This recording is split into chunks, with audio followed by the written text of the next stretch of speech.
All right, time again. Are we live? I think we are. Hello all and welcome back to the Women's Football Chat Live. This morning we're back with more WSL action as it's the usual 2 p.m. Sunday slot. And while we wrestle with 4 games all at the same time, our focus will be on the clash between Brighton and Manchester United. We've got a lot of games to keep our eyes across though. Obviously, I think this is the pick of the bunch. We've got United who are third in the league. They'll be looking to close the gap to the top 2 after they both won yesterday. And we've got Brighton who we always know can spring an upset. They probably deserve more when they faced Arsenal a few weeks ago. So, Harry, looking forward to it today. Exactly that. I think it's going to be a close game. A lot of people will look at the table, will look at this matchup and expect an unbeaten Manchester United side to have a pretty easy afternoon of it. But I don't think it'll be that simple. Brighton are a side that, although they currently sit 7th in the table, they will back themselves to get something today. I think only 2 wins from their first 6. The results haven't been brilliant for Brighton this season, but I think the performances have been better than what they did last campaign. They look much more solid. It looks much more balanced from Brighton, which I think has hurt them a little bit when going forwards, but they look much better defensively. So I do think this will be a close game. I think Brighton will run United all the way. Of course, United have been brilliant. They are the favourites coming into this. They're yet to lose a game this season in any competition. So it's going to take some doing for the Seagulls to get anything from this match. But don't write them off. They've got a very, very good side. They've got some dangerous players. And I think if they can take their chances today, then they could cause United 1 or 2 problems here. Yeah, absolutely. I think Brighton are always a side who can do that. Of course, they won't be. They will be without Michelle Adjemang, and that is a big impact on the side. Harry, how important is Adjemang to this Brighton team, and can Camacho step up in her place? Yeah, it's the big question. We saw again in the Arsenal game how when Adjemang missed that through being loan tied, how Brighton looked so blunt when they came forwards. They lacked anything, and although Adjemang has missed a few chances this season, she's got into the right positions and looked very dangerous. So it's not going to be a question of whether Brighton will create chances or not today and for the rest of the season, with that being, I think they will create good opportunities. But as you say, it's whether Camacho can finish them off, and she's got to back herself. It's a great opportunity for her to get a good run in the team now. She's going to be relied upon by Brighton to find the back of the net, not only today but going forward. So I think it is important that Camacho gets on the score sheet and really puts together a good run of form, because as I said, they looked really poor when they in the final third against Arsenal when they didn't have Adjemang. They've now haven't got Adjemang for the rest of the season. It's a massive blow, but they've got to make do. They've got some brilliant players on the pitch. They've got some great players who can score goals. Camacho is going to have to do the brunt of that. They can't solely rely on Fran Kirby to always find the back of the net, as good as Fran Kirby is. But Madison Haley, they'll be hoping, can return soon to get involved and again help take some of the load off. But Camacho, a lot of pressure on her today. They need her to deliver, because they will create chances for her. It's whether she takes them or not. We'll decide whether Brighton are going to get something from today.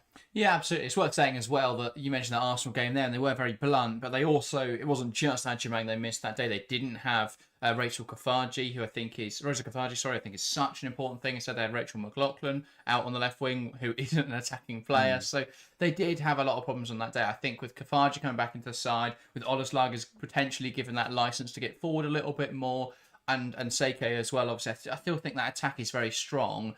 They've got, as you say, Camacho's got to start firing. Kirby's got to step up now as well as the real leader in that front line. But they've got players that can create chances. They've just got to take them. But before we get into the lineups, welcome to the stream. Natalie saying, I don't know if Brighton can break the United defence, though. It is overpowered. They have been very good this season. Defensively, Manchester United, 3 goals conceded in the league. They're the only English side in European competition to have won all their games so far. So, yeah, they're in a really good position, unbeaten so far this season as well, of course, in all competitions. So they are a very good side, Manchester United. But you do feel that if they are going to drop points, it's going to be to someone like a Brighton. They've already, I think looking at the top sides, we know they're going to go super defensive in those games, and they're going to try and just ease out a draw, and that's working very well for them. But it's these sorts of games against Brighton where how do you judge what level you want to be against Brighton? Are you going to be a bit more defensive because they are quite a good side going forwards? Or are you going to play on the front foot because you're Manchester United? That's the balance they've got to strike today. So I think it could be very interesting for that reason. Tura Sungura, welcome to the stream as well, and Ryzen as well, saying should be fun for the neutral. Very much so. Let's get into the lineups then. We are at Brighton today. We are at it doesn't say the stadium. Broadfield Stadium in Crawley, the beautiful place of Crawley. Let's start with the Brighton side then. It is a 4-2-3-1 for Brighton today. In goal, no other than Chiamaka Enadozie. She has been a real breath of fresh air for that Brighton defence. In the back four, it's Minami, Hayes, Charlize Rule and Olis Lagers. In the midfield pivot, it's Simmons and Kankovic, with Frank Kirby, the more advanced midfielder. On one side, Kiko Seke. On the other, Rosa Kafaji. And leading the line, Carla Camacho. Harry, what are your thoughts on that lineup? It's a really good Brighton side. As I said, I think despite the results, I've been impressed with the performances this season from Brighton. I think defensively, the additions have really helped them and made them look much more solid. You mentioned Enadozie in there, but Rule coming in, and they've all together as a unit, they've defended much better, look more solid, and they're just more relaxed on the ball, which has massively helped them. And again, Kafaji back for this game is absolutely huge. They really missed her against Arsenal as a creative spark and as a dangerous player out in the wide areas, but back to face Manchester United today and will look to cause that United backline problems. And as good as they are, Brighton have definitely got players in that front line that could really hurt them, and will test that back four. And to see what they're made of, and yes, Man United have been absolutely brilliant, but players like Kafaji can unlock defences, can cause problems. So great to have her back. Overall, though, really good 11 for Brighton, and their home record is superb. It's a good side that they're going to be hard to beat today, and the way they set up is they're definitely going to compete today, which could be very exciting. But overall, a strong 11. Yeah, I think the Brighton starting 11 is incredibly strong. My concern for Brighton now comes in that strength in depth, because they have only got, their only attacking substitute today is Tahira Heron. Their only midfield substitute is Nadine Nordam. So they are really light in those areas. I think defensively, as you say, they've become much better this season. I think that they will look to try and be a bit more defensive today, look to then be quite transitional. They've got Carla Camacho, who's really quick on the counter. They've got Kafaji, who can play those balls in behind. They've got Seke, who's really quick as well. So if they can be a very transitional side today, they could make life very difficult for Manchester United. And let's take a look then at the visitors' side. And there is no surprise really in this United lineup. It's a 4-2-3-1, and like Brighton, very strong in their starting 11, and they don't really have much of a bench. So let's have a look at the side. Let's Tullis Joyce in between the sticks. The usual back four of Riviere, Letitia, Janssen and Sandberg. In the midfield pivot, it's Miyazawa alongside Zigiotti. On one side, Park. On the other, Melvin Mallard. Toon in the 10, and Elizabeth Turland leads the line. Are there any surprises in this United side for you? We've seen Mallard use as a striker in recent weeks, with Fridolin Rolfo coming into the side. Are you surprised to see Turland back in the side to face her former club? Or do you think that was expected today? It's an interesting decision, and I think it's one that we've criticised Skinner before earlier in the season. Was it the Everton game where we saw Turland and Mallard both start with Mallard out wide, and it didn't really work? And I think I said it at the time that it's the same thing we saw last season that Skinner did with Clinton and Toon, when they were both. He thought, I've got two good players here, so I'm going to shoehorn one of them into their non-favoured position just so I can play both of them, and it never really worked. And I think that's what we've seen with Turland and Mallard, is that on their own, when you start one of them as the main striker, it works perfectly. When you try and shoehorn both of them in and put Mallard on the wing, it doesn't work. It doesn't really work, and it's not as dangerous. So I think it's an interesting decision, bar that it's as expected for Man United, but I am surprised to see both of them start. I think it's worked a lot better when we've seen them rotating round between Champions League and WSL, and depending on the opposition, playing Turner or playing Mallard. I think playing both of them is an interesting decision. It'll be interesting to see if it works today, but yeah, I'm not too sure about that one. I don't like forcing them. I know Mallard can play out wide, but I think she's better through the middle, and by putting her out wide just to start Turland, shoehorning one in so you can get both of them in the same team, I think is an interesting decision. Whether it's the right one, we'll have to wait and see. But for me, I just don't think it works, especially when you've got a player like Rolfo who could do that role. I think the problem is, if you were looking at it from a perspective where they've got two players in every position and it's not really a problem, then you play Mallard and Turland different games. You give them that rotation. The problem for United is they have so few attackers that if you use Mallard only as a striker and rotate the two of them, Rolfo plays every match.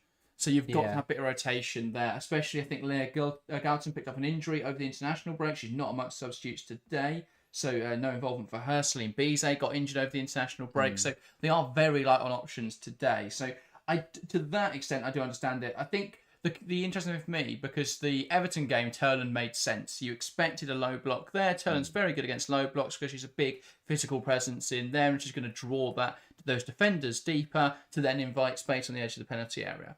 With Mallard, this is the perfect game to play her up front because Brighton do play a very high line. And if they come forwards and overcommit, she's the kind of player that can exploit that. But she can still do that from wide areas. So I don't think that's too much of a concern for me today. I think they've got a very strong front line, regardless of who they play. Unless they go completely off the boil and start Rachel Williams or something. But, it's a very strong attack United have. And that's me asked, is Turner Mallard a Gerard Lampard situation? It's similar, isn't it? The fact that, they've got two very talented footballers who both want to play the same position. I think the difference is you could have fit Gerrard and Lampard in the same midfield if you just played someone a little bit more defensive alongside them. But yeah, there you go.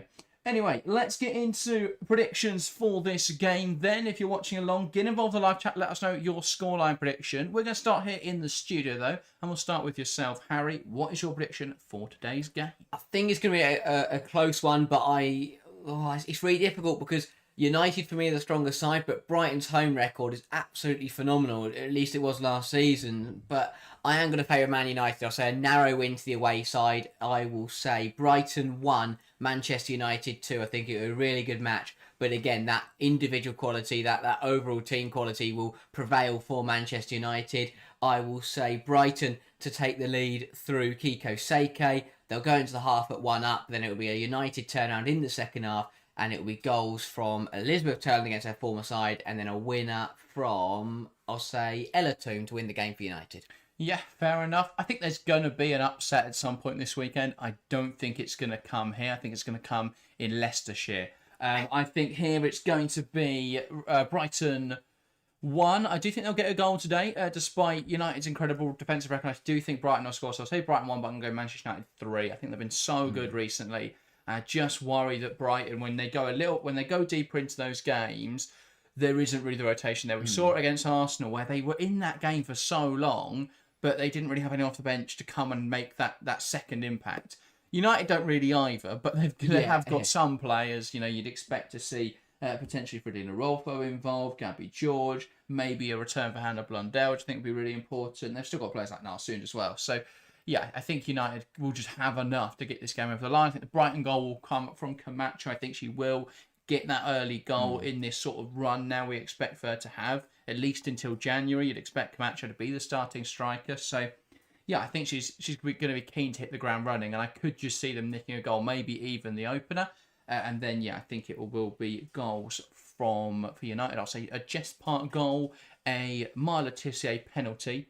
I just feel that we'll see a little bit of a miscommunication at the back from Brighton, and I'll say a goal from Elizabeth Turland as well. Yeah, it's the kind of game that I think that Brighton could start fast and could put United under some early pressure, maybe nick a goal, and I think they will, probably take the lead. But again, United will grow into the game and get better and better, a bit like the Everton game.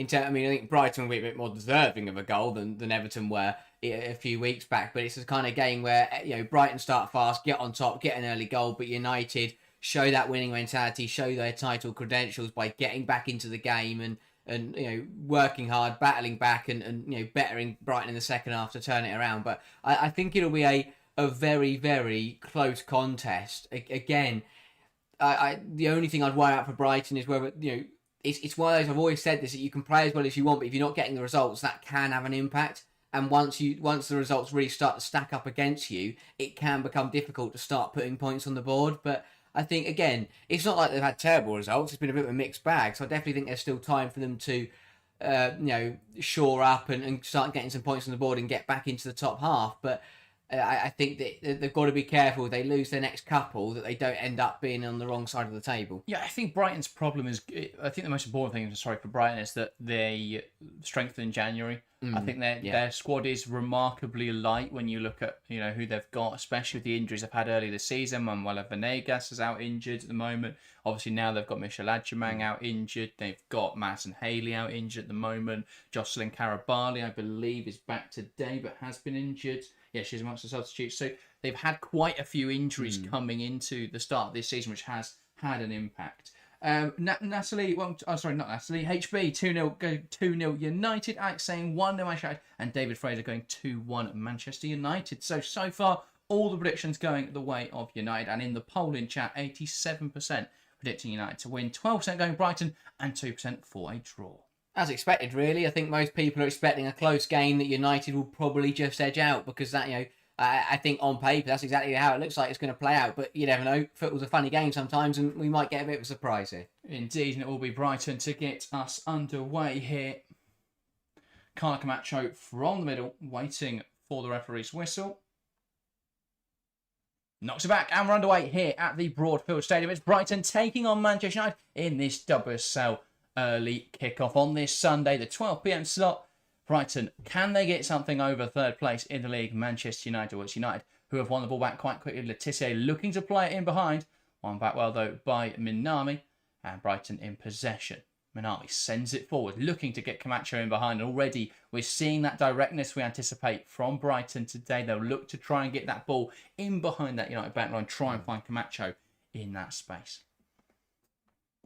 The other thing I feel for Manchester United today is that, personally, I think if I was Mark Skinner, I'd absolutely hate playing today, having already seen Chelsea, Man City won their games, because you come into this and the pressure is now on United to keep pace with the top two.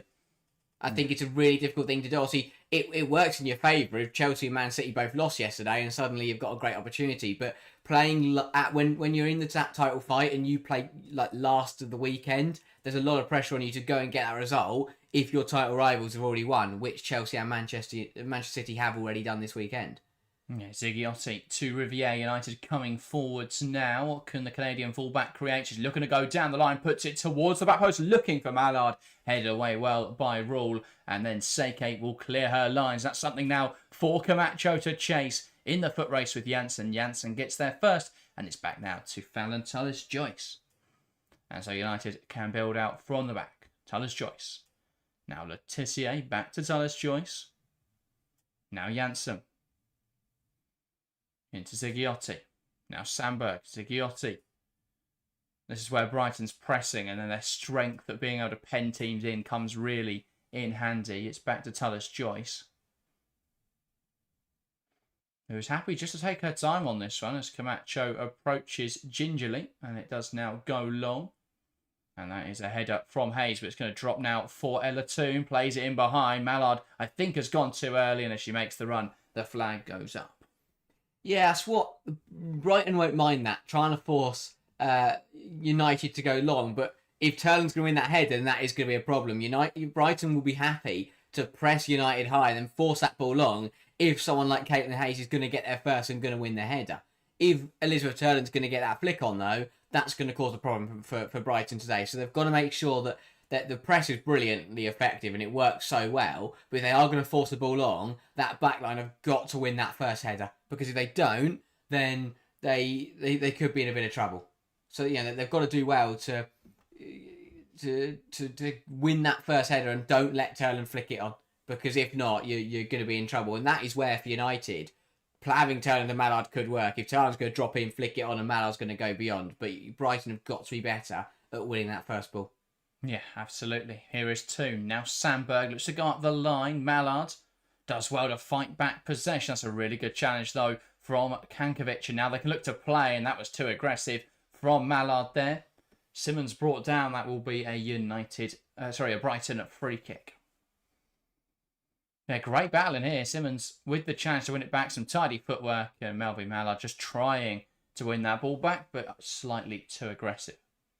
Minami out to the right-hand side. Seiko will be hard-pressed to get there, and she won't. It's out for a United goal kick. Not sure what happened with that free kick routine. Not sure how it ended up back at their left centre-half, but there we go. Yeah, it could have been a bit of a wasted opportunity. I'd like to have seen that, but we missed it through the replay. But yeah, Brighton, it's frantic. Been a frantic start for both sides, but Brighton won't mind that. That's what they want to do. They want to come here and unsettle Man United. Don't let them have it easily. Make them work for it. Make it difficult for them. United, they want to get on the ball and have slow build up, not slow, but they want to keep it controlled, keep it calm. Brighton want to play this game at 100 miles an hour and try and stop United playing their stuff. So back now with Hayes, and here is Enadozie. Sends the ball forwards. That's brought down well by Camacho, but she's apparently in an offside position. She must have travelled back quite the distance. Miyazawa. Now Zigiotti. Miyazawa out to the right-hand side. Here's Riviere. Back out to Park. Who wants to drive forwards. Tries to poke it through the line. Zigiotti now. Slotting it in behind. Looking for Elizabeth Turland. And Adozi quick up a line. And she deals with the danger. Yeah, really good piece of goalkeeping and gets out quickly and gets there first ahead of Turland. It looked at one point, you see that happen so many times where the ball gets threaded through and the striker just manages to get a foot to the ball first and the keeper comes through and takes them out. But good goalkeeping, Fernandozzi reacted quickly and got there first. Indeed. Phil, welcome to the stream. Says Arsenal have started well, looking purposeful. We'll keep tabs on that game then. Yet to see a goal in the first 5 minutes, though, of these double cell fixtures. Here come Brighton. It's Kirby leading the charge. Knocks out to the right-hand side. Sandberg does well, but Seike wins it back. Here's Kirby. Can Brighton make something happen here? Seike back towards Kirby. Cuts out well by Miyazawa. One back by Kankovic. Here is Simmons on the edge. Slots it through. Kirby bearing in on goal. Blocked brilliantly. Now Simmons again. And she hits it too hard and it's over the bar. But Brighton there really putting United under the cosh. Really good move from Brighton. And again, it's that aggression. It's that high press when the ball's been turned over. Even when United think they've won the ball back, Brighton spring again. A huge interception in there from Janssen to stop Kirby's goal effort going towards goal. And then Simmons, for me, has got to do better there. Just gets under it, sends it sailing over the bar. But it's set up so nicely for her. Just rolled across her body on the edge of the area. For me, has got to hit the target there. Exactly what I was going to say. I think you've got to find the target because either Tallis Joyce is going to save it out to someone or tip it over the bar. That's a poor pass from Ella Dozy there, trying to find Charlie's Raw, but now it's out for a United throw-in on this near side. And we've got a goal in one of the early kickoffs. It's Arsenal 1, Leicester City 0. Alessia Russo after just 6 minutes in that game, according to Phil. And it is official. Phil wasn't lying. Arsenal do lead by a goal to 0. Natalie with a 2-0 United prediction as well. Ball out to the right-hand side. Cut out by Seike. Here's Camacho. Good hold up. One back low by Melvin Mallard. Touched it down, looking for Sandberg. One back by Brighton. Now they'll look to spring forwards. That's lovely football, and it's Kafaji's away on the left-hand side. Riviere recovers. Camacho looking to put her under pressure now. But she does manage to squeeze the pass to Sandberg. And that is knocked out of play. They've tried to play up the line. Comes off the press of Frank Kirby. But so far, United are really struggling to play out. I mean, you look at the way Brighton are pressing, really penning them back. It's it's been really impressive so far from Brighton. They're making life really difficult for United. Yeah, we kind of expected it in our predictions. It's been a really fast start. They've done very well to be aggressive and be on the front foot. It will just be where they can take advantage of this. It's been the problem for their season is all this early pressure and good attacking play hasn't led to goals, and they've missed a lot of chances. So they've started well, they've started really fast. It's now about can they start creating opportunities, and if they do create chances, they've got to make sure they take them against a side like Man United. Camacho tries to pass it to a teammate, cut out well by Jade Riviere, and here come Manchester United out to the right-hand side. The overlapping run of Jess Park, who cut inside and can let fly now Park. But that is straight into the gloves of Chiamaka Enadozie. You just sensed their Park just didn't quite wrap her foot around the ball in the way she would have wanted to. Yeah, again, really sharp from United. Park does well, and it's a good cut inside. But here, for me, has got to look to curl it far corner. Tries to, I don't know, just doesn't either catch it properly, just ends up passing it in the near post into the gloves of Enadozie. But yeah, had to go far corner there and try and curl it into the top corner. I think she's been watching Carnreed compilations with the chop inside. That was a bit of a JRK chop, yeah. Ball down the line from Janssen into Riviere. Now it's Zigiotti. That's, again, good pressure from Brighton, forcing United out of play. It's a United throw now. United would have expected this. They would have expected to have a fast start, Brighton to be aggressive in the press. I think that they'd have liked to have been a little bit more comfortable on the ball. I think the Brighton press is causing them more problems than they maybe were hoping for. But I think they'll also recognise this isn't sustainable. True. Brighton, especially with the players they've got on the bench, cannot maintain this intensity. So if they can ride out this early wave of strength from Brighton, I think United will be all right today. Yeah. If I was looking at the bench and they've got, if Adjumang was starting, they've got Camacho on the bench, or they've got a Madison Haley, and they've got, options that can come in and offer something in the press, then yeah, I think that would be a real concern. But they haven't really got those players today. Misplaced pass there from Seike, and that could have been something for Brighton. Broken up though as United back in possession. Letitia now to Miyazawa, who holds it well in the pocket, but her pass forward seems fairly aimless, and it's back in the possession of Brighton.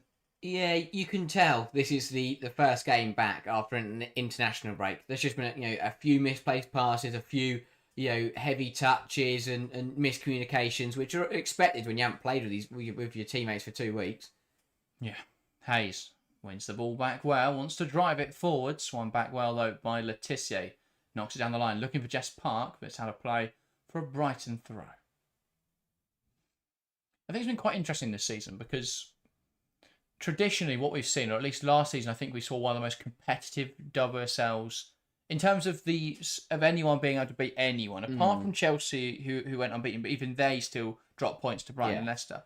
I think we saw one of the WSLs where the gap between the top and the bottom, other than Crystal Palace, was fairly small. What's been quite interesting to me this season is that ball into the box now. Mallard, can she get a shot away? Managed to wriggle it to Ziggy, strikes it, and it takes a bobble off a Brighton defender, and it's out now for a corner.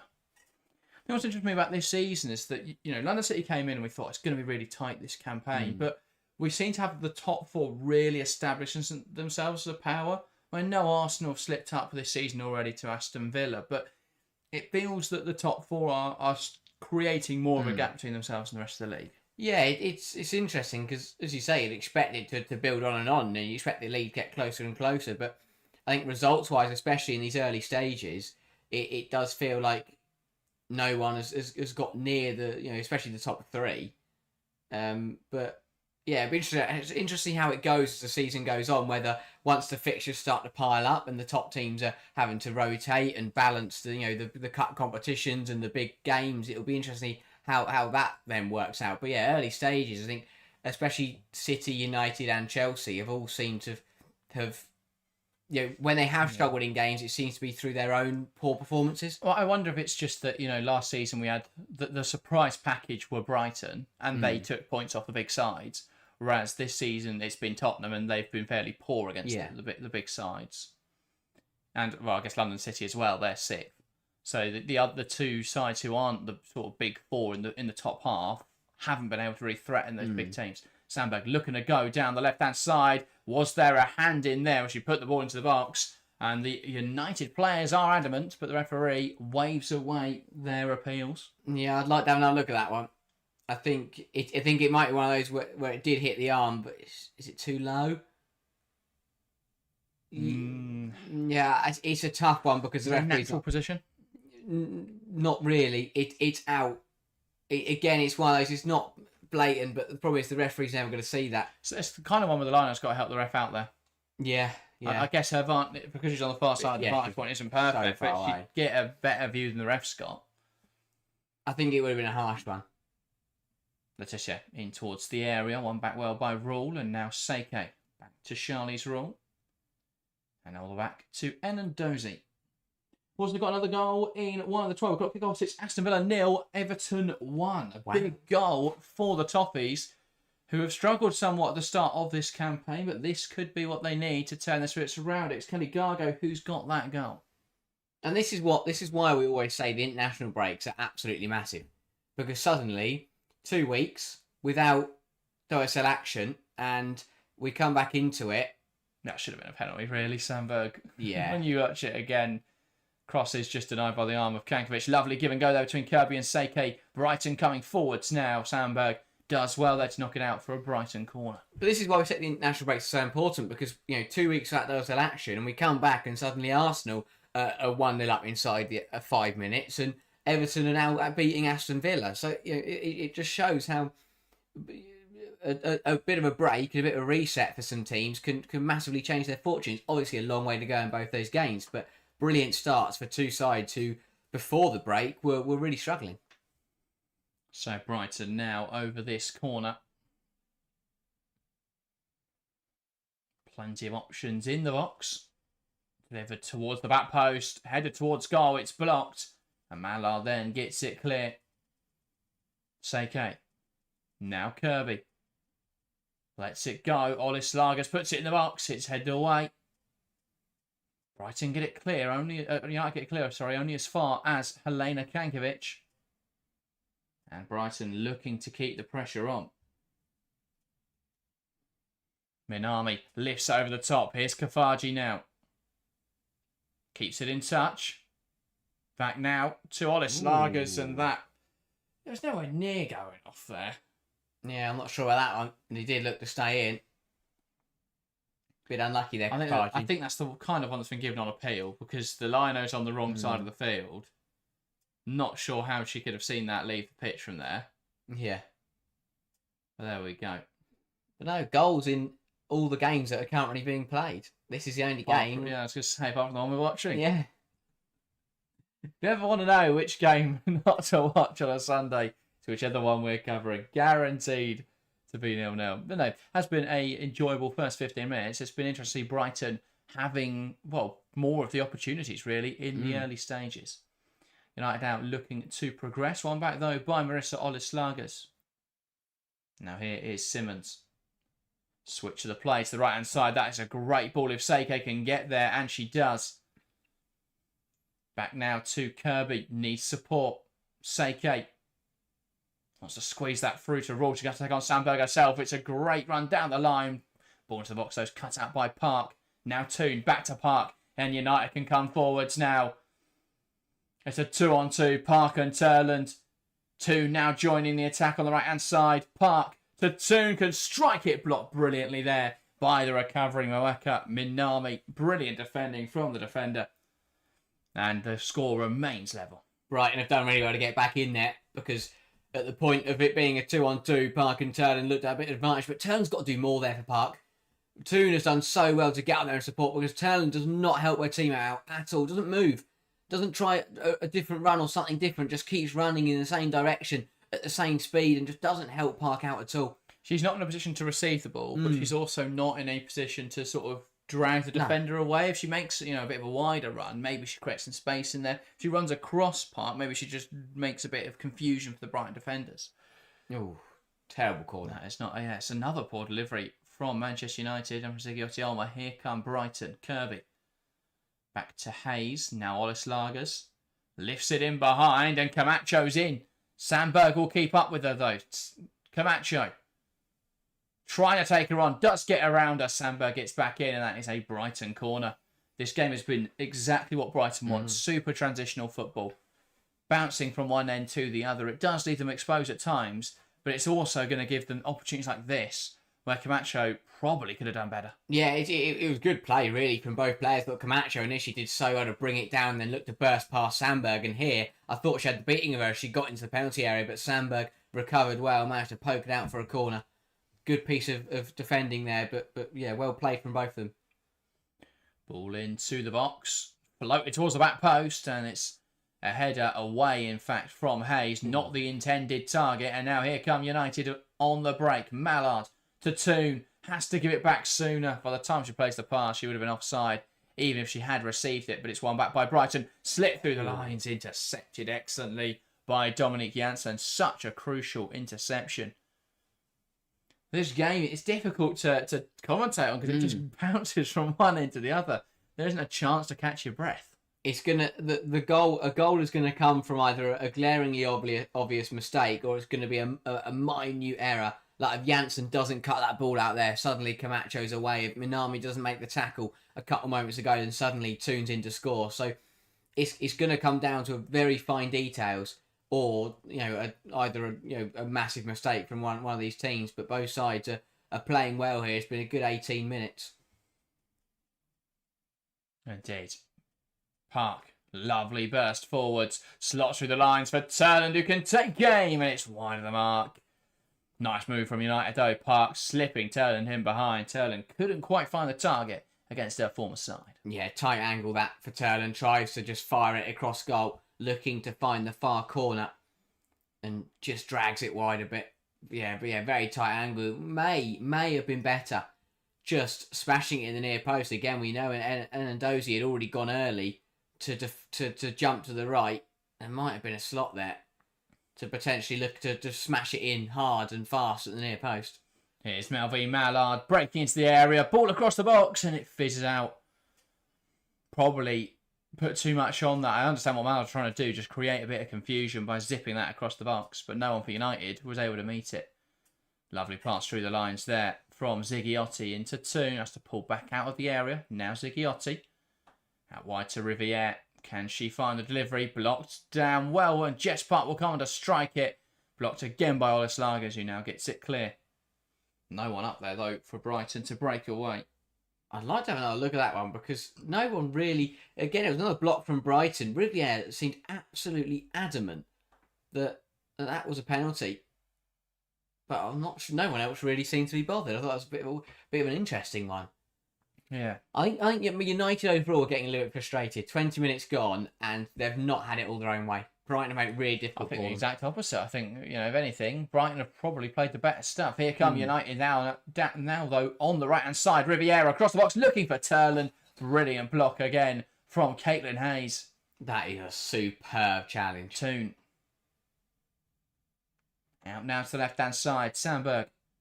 Now Park. Wants to cut inside. Can she wriggle the room for the shot? Not quite. Tries to go back to Toon. Intercepted, though, by Rule. And as Brighton try and break away, it's one back by Miyazawa. That is such a good tackle from Hayes a moment ago. Running backward, running towards your own goal in your own 6-yard box. How many times have we seen players turn it in their own net from there? But really good from Hayes. Manages to just kick it up and out. Here's Ziggiotti on the edge of the box. Gears up for the shot. Just gets too much behind that, though, and it's over the bar.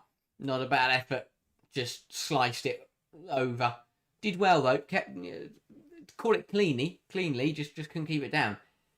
Here's what Riviere was complaining about there. She's absolutely... Oh, that was a good ball in. And that was a really good tackle from Hayes. Did so well to get that up rather than towards her own net. As I said, time and time again, we see players just end up poking that past their own goalkeeper. There's a conversation anyway there. Did that hit the arm of Caitlin Hayes? That's fine. She's kicked it into herself. There's not really much more she can do about that. Hayes. Now, Kankovic lifting it in behind. Too much on that line. Yeah. Again, we've seen a couple of those from Brighton. Try and lift the ball into the channel and just put a bit too much on it. If they can get the weight of pass right, then they're going to cause a lot more problems in those wide areas. They're trying to go over the top of the fullback's head, whether it be Sandberg or Riviere. Toon. One back by Seike. Simmons, Kirby, poking through the lines. One back well by Letitia. Now here come Manchester United. There is a foul there. It's a Brighton free kick. Yeah, a bit late from Turland. Just, I think initially she'd done well to get to the ball, but it was the last flick and just took Simmons' legs out from underneath her. Yeah, and Nigel, welcome to the stream. Saying backward, we didn't win by more yesterday. Obviously talking about Manchester City. Saying that they also saw someone say we need to bench Shaw and Viv, which makes no sense because there's no one else to start there. That's very true. I think one or the other would make sense. I'd only play one of your strikers rather than one in attack midfield and one up front. But yeah, there aren't many other options to be fair at the moment. Ball into the box from Kankovic, and that's headed away. Will be kept alive here, but Osake could have kept it alive. Decided to let it go for a corner instead. Probably the right decision. Yeah, we've seen some pretty good deliveries from Brighton. They're looking to float the ball towards the back post. Where I think is it Hayes, or not? We're not in the back post. Kind of the very far corner of the penalty area. Brighton stack up a few, the opposite end of the box, and what they're trying to do is they go deep and then try and get Hayes to kind of nod it back across goal for someone to poke home. Yeah, indeed. Corner now then for Brighton. In towards the near post. Head away by Myla. Tissier struck on the half volley by Kankovic and cleared away well by United. Seike lifts it back forwards. Headed away by Sandberg. And now United could break it. It's Toon to Park. Back out towards the right-hand side looking for Toon. It's going to find its way through to Mallard. Here come United. Mallard to Toon. Has one more to Park. Can she score? It's blocked well. And Enadozi just about keeps it in touch. United wasteful again on the counter-attack. Probably should have done better with that one. Yeah, really good move. Toon, Park, Mallard all linking up. Really good football. between the three of them. But somehow they haven't even got a shot on target from this situation.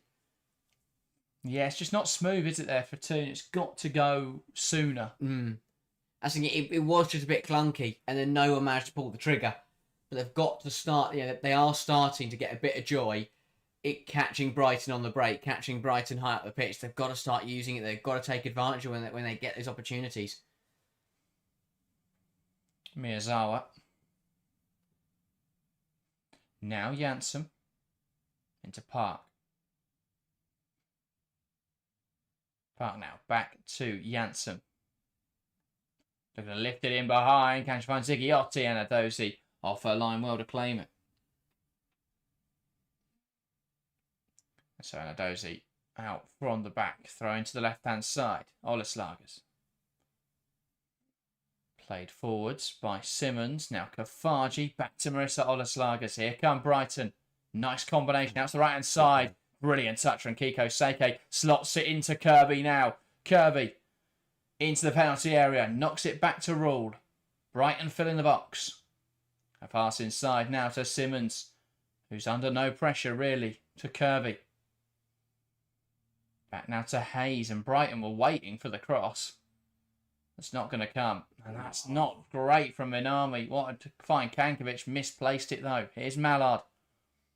And she's brought down, and that will be a free kick. Wasteful all round for Brighton. Got to do better there. As you said, 3 or 4 players were waiting in the penalty area. Someone just needs to swing it in there. And then Minami, it's really clumsy. The pass was poor, and then just tried too hard to make up for it and brought Mallard down. It's interesting, by the way, United have swapped their wingers. Park, who's been playing really well on the right wing, coming inside to the right half space on the left wing now.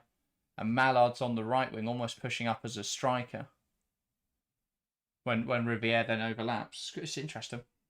Yeah, but I'll be intrigued to see how long that lasts, because again, I don't think playing both Mallard and Turland as well, I don't think shoehorning Mallard out on the wing is a great idea. Letitia just driving through the heart of this Brighton side. That's a great pass out to Park. And now she'll look to come inside Jess Park. Looking for options. Slides through to Sandberg. That's excellent from Park. Sandberg across the box towards the back post. And no one meets it for United. Someone's got to throw themselves across goal there. That's a great ball in from Sandberg. Really good football again from Manchester United. Park slots through Anna Sandberg, who does the right thing. Just lifts it across the 6-yard box. Somebody in a United shirt has got to get out there and got to get contact on it, throw themselves at it and see if you can get anything on it. Doesn't matter if it's your shin, your head, whatever. Make some contact there and you're going to put it on target. Yeah, indeed. Now down the line, Mallard into the box, headed away. And Camacho will look to break. Gets it around Sandberg. But then Sandberg knocking her off the pitch. And that is a United throw-in. Miyazawa. Now Janssen. And God, by the way, in the other kickoff, that was delayed between Tottenham and Liverpool, but it's now Tottenham 0, Liverpool 1. Beta Olsen with her first goal in Liverpool Red. And, it's a morning of surprises so far. Arsenal have started well. Liverpool are winning and Everton are winning. Just reiterates my point as to what a 2-week break can do for some clubs. What a turnaround in fortunes for everyone involved so far today. Brighton are going to score in a minute, and then we go a Sunday afternoon of sides turning up with big results. Out now to the left-hand side. Kankovic. Oleslagers.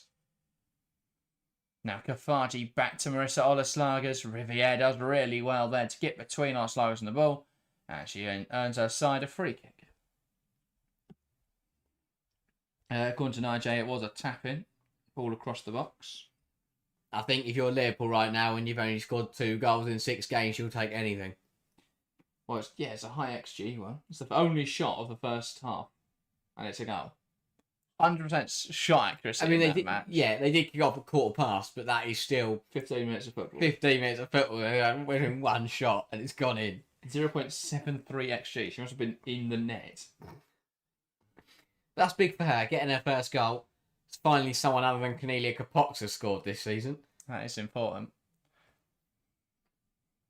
Kankovic. Is it at Tottenham or at Liverpool? At Tottenham. Wow. It's a good start there for Liverpool. Great press there from Turland. Now Mallard. Can't quite squeeze the pass through there. David asks, why do you think Mallard and Turland can't play well together? I think, as I said at the start, it's the common problem that he had last season when it's you got two what Skinner had with Clinton and Toon last season, where you have two very, very good players in one position, but that both play the same position. So you end up putting one of them in a weaker role to accommodate, to try and get them both in the same 11. And I don't think it's worth it. I don't think it's the way to go about it, because you lose quality. I mean, I know it's a bit different today with Gouton and Bizet being out, but I think that when you've got other options in wide areas, you get more quality by having that Mallard-Turland rotation. And because I think overall they play better when they have someone like, if it's Rolfo and Park, or if it's Gouton and Park, or whoever. But also, in terms of that impact, they've got no one to bring on now, because you're starting both your strikers. Who do they bring on up front for impact? Don't say Rachel Williams, because... Brilliant from Simmons. Opens up the space for the shot. Saved by Vitalis Joyce. So I just think that when you haven't got squad rotation, when you haven't got the players you need in all areas, I think it's interesting to play... I don't think it's the right decision to play both your strikers, because if you get to see... Obviously, it hasn't been a problem so far, but if they get to 60 minutes today and they haven't scored a goal, who are they bringing on to have an impact on the game? Who's going to come on and score an equaliser or score a winning goal? Yeah, I guess they move Mallard up front, and that just changes something. But yeah, I just think they're too similar in terms of profile, and they're playing as a front two almost today. They're both better as it's like the Russo Blacksenius issue as well. They're both better as sole number 9s. Well, to be fair, it's Russo scored from a Blacksenius assist today. And that frustrates me so much, because Slagers will now use that as a reason to keep playing both of them together, when that isn't the way to go about it. I don't know. I think they should do that the whole season. Yeah. Crack on. For anyone watching, is it Russo and Blacksenius as a front two, or is it Alessia Russo in the 10? If they're in a front two, that's a bit different. If it's Russo in the 10, I'll be very frustrated. There's a second goal in that game. It's Leicester City 0, Arsenal 2, an own goal from Sari Keys. Oh dear. Yeah, it's not great. Leicester not having a very enjoyable Sunday morning so far. 2 goals down after half an hour. Yeah, not brilliant. And again, that's how the international break can work against teams, because when you've had... They did very well, Leicester, to start to build up some consistency and really get themselves in a good rhythm in terms of getting results, grinding out points and doing well. But you just have that reset after an international break, and it doesn't seem to have clicked so far. United have got to hope Riviera's okay here. She's back to her feet. She looks to be all right. I think it was just a impact injury rather than anything more serious. But yeah, she looks to be okay now. That is the last thing Man United need, is someone like Riviera getting injured. Yeah. Absolutely. Man United's star performers so far this season. They don't really have a natural backup. I mean, Hannah Blundell is on the road to recovery. She's back on the bench today. We haven't seen her in quite a while. And they do need her as an option at centre-back as well at the moment, with how light they are. But we do know that United are looking at Hannah Lundqvist, San Diego Wave and Sweden. Park now plays it forward. Here come United. Turland. Options in the box. She can pick them out. Mallard can't quite bring that under her control. Does win it back for Park. Now Mallard gets the shot away. It's over the bar. And there is a leveller in the game between Tottenham and Liverpool. It's Tottenham 1, Liverpool 1. And so Liverpool's porous defence continues in its leaky fashion. Not ideal. Everyone finding a target in the other games, whereas in this game, I don't think we've had a shot on target. So I think we might have a couple. I think Simmons had one a moment ago, but nothing dangerous. Neither side has really threatened either. I don't think Enandozi or Talis Joyce have really been called into action properly so far in this first half. Yeah. Well, here come Brighton on the attack. Charlize Rule. Driving forwards, wants to take on Mallard.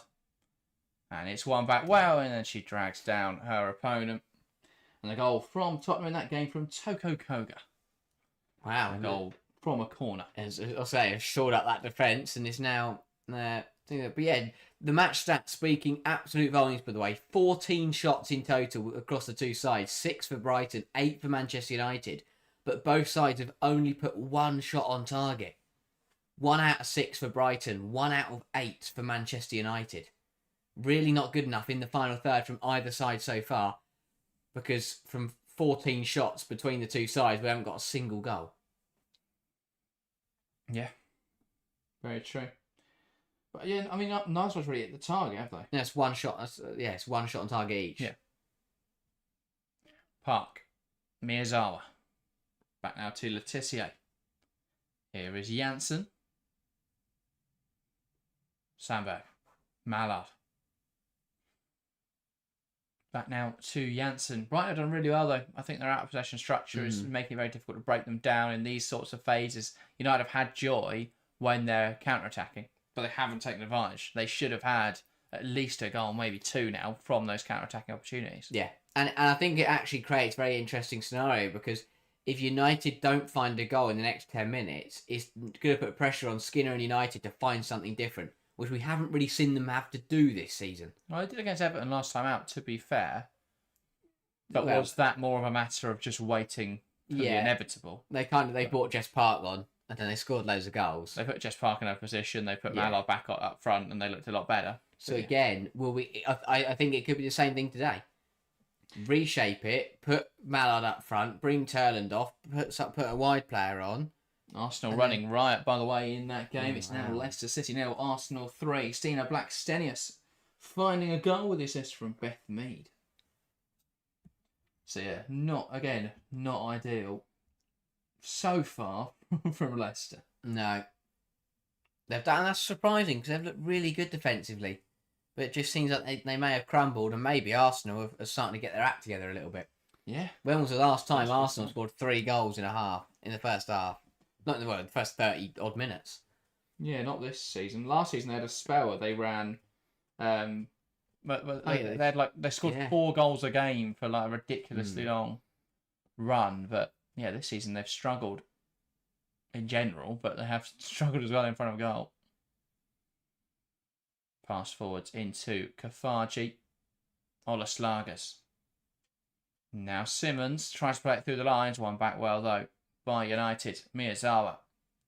Into Zigiotti. Letitia. As it stands, Arsenal would only be a point behind United if United have a draw. Back, a long ball there from Tars all the way through. Apparently there was a pull there from Minami on Turland. Again, clumsy. Been a couple of those from Minami. Just, I don't know what she's doing. Just so bizarre moments. There was no, Turland was 15 yards away from the ball there. I'm not really sure what she's pulling her back from. You're not achieving anything, and you're giving the ball away for no reason. Letitia. Park. Now Toon. Across to Janssen. Sandberg. Into Mallard. And it's Jess Park now who drive the ball forwards. Lovely movement from Park. Starts it through for Turland. One back well. And now Brighton will look to break. Kirby. Camacho. Great turn from Carla Camacho. And Brighton have got players forward here. It's Kafaji on the left-hand side. Here come Brighton. Can she beat Janssen? Chops out wide. Strike towards goal. It's over the bar. And that should have been better. Brighton moved the ball forward so well. Knocked wide by Carla Camacho. A great turn. Great pass out wide. And Kafaji should have done better with the effort. Brilliant football at both ends. First from Park and then from Camacho. But their teammates letting them down again in the final third. First of all, Turland, heavy touch and just got it all wrong. Conceded possession. Brighton got the other end, and Kafaji does so well to send Janssen the wrong way, but has to do better with that effort. Got to keep it down. More wasteful shooting, wasteful play from both sides in the final third. I have to say, I don't think the pace of United, the way United want to attack, matches what Turland wants to do. Turland towards Ella Toon, who can strike it. A good save from Anadozi. Toon on the rebound, and Anadozi out to it well and jumps on the ball. Finally, another shot on target. It's been a while since we've seen one of those. Good play from United down the right-hand side. Yeah, it's Talland who made that run on the right flank. It's a really good ball into Toon at the back post, who probably should have forced a better save out of Anadozi. Yeah, I think I don't mind that too much because she's gone for placement there. Didn't get enough behind it, but kept it on top, put it on target. And I think if you're placing it, though, you've got to go across goal there. You've got to make that a little bit more difficult for Anadozi. I think that's a difficult one. I'd like to see where the bodies were again, but yeah, I don't mind that at all. She hit the target. Everyone else keeps blazing it over the bar. Finally, someone who's just calmed it down a bit in the final third and hasn't tried to smash the ball through the back of the net at 55 miles an hour. Park out wide into Riviere. Back down the line for Jess Park. And here come United. They have swapped Park and Mallard back round. And they do seem to be working much better. Ball down the line into Riviere. Lovely give and go. Here come United. Ball into the box. Towards the back post. Mallard fashions a shot. Albeit an easy claim for Anadozi. That one sailing in the air. What I find bizarre, what we've seen so far, is that these are two sides that really do not have Brighton have this season, but overall, these aren't sides that we'd expect to have problems finding the back of the net. I mean, I know they've both got very good goalkeepers and good defensively, but I wouldn't say this game's goalless because both goalkeepers have been fantastic. Yeah, Brighton have been very wasteful this season, even with Adjumang in the side. They haven't really, done much in front of goal. Yeah. So, yeah, maybe that's not as surprising, but I do agree. You'd expect these sides, the chance that they've had, to have taken one by now. Yeah. Brighton now with the throw. I do just wonder for Brighton if it just seems to be falling to the wrong players. Now, we've had Kafaji has had a few opportunities. Simmons on the edge of the box seems to have had most of their shots. Yeah. They're not really the players you want to get the shots away. I don't think Camacho, at least she hasn't had a memorable shot yet. I think, yeah, Camacho, Seike, Kirby, they're the ones who haven't really had an opportunity. Yeah. I mean, Kankovic has taken 2 on the edge of the box. Kafaji's had 1. Simmons had 1. Kirby did have 1, but it was blocked. Hayes, twice. What? I'm guessing headers from corner. Like, yeah. I say, surely not from 40 yards. Foot from corner. I think I remembered that. Header from corner. But yeah, so it just shows what we're talking about, where they're not really finding those players. I mean, Kamachi hasn't had a shot yet.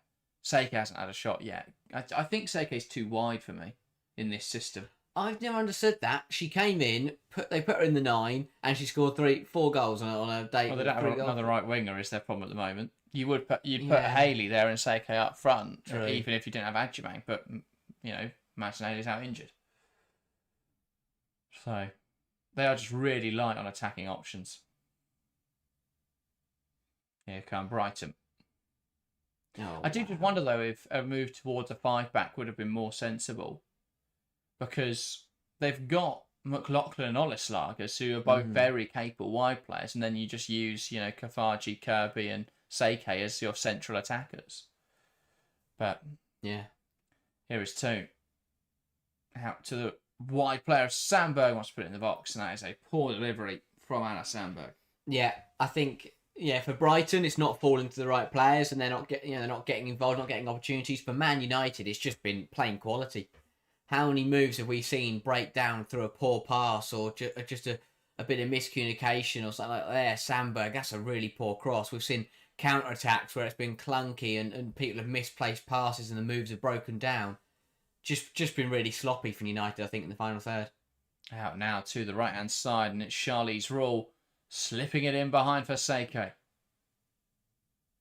What can she make happen? It's one back here by Dominic Janssen. Out now to Ziggiotti. Knocks it into Park. Lovely lifted pass. Jess Park. Great vision there to pick out Ella Toon. Who manages to find Riviere. This is really nice football from United. They've got to make something happen now. Here's Riviere. Acres of space to work with. Crosses it in. And that's headed down by Hayes, only as far as Toon, who tries to create room for the shot. Plays it through, Turland in the box, scores for United. Is she onside? Yes, she is, and United lead. And that, probably their least likely chance of the game, and they found the back of the net. And it's Brighton 0, Manchester United 1.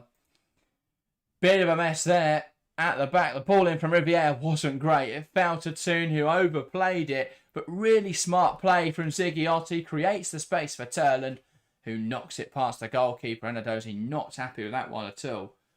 We'll have a look on the replay. Well, I said this game was going to, the first goal was going to come through something silly. And yet, it's a tight one. The question is, Ziggiotti hasn't touched the ball there. So the pass comes from Toon, and Turland's very much onside from that. Oh, yeah, it's been poked on the corner by a Brighton player.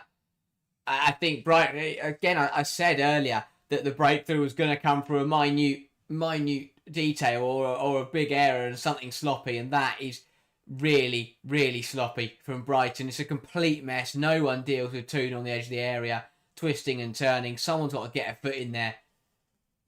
And Brighton and Man United take full advantage. Too easy as well for Ziggiotti just to use her body to let the ball run. And a good finish from Turland to put it past Anadozi. If she'd missed her in there, that would have been something.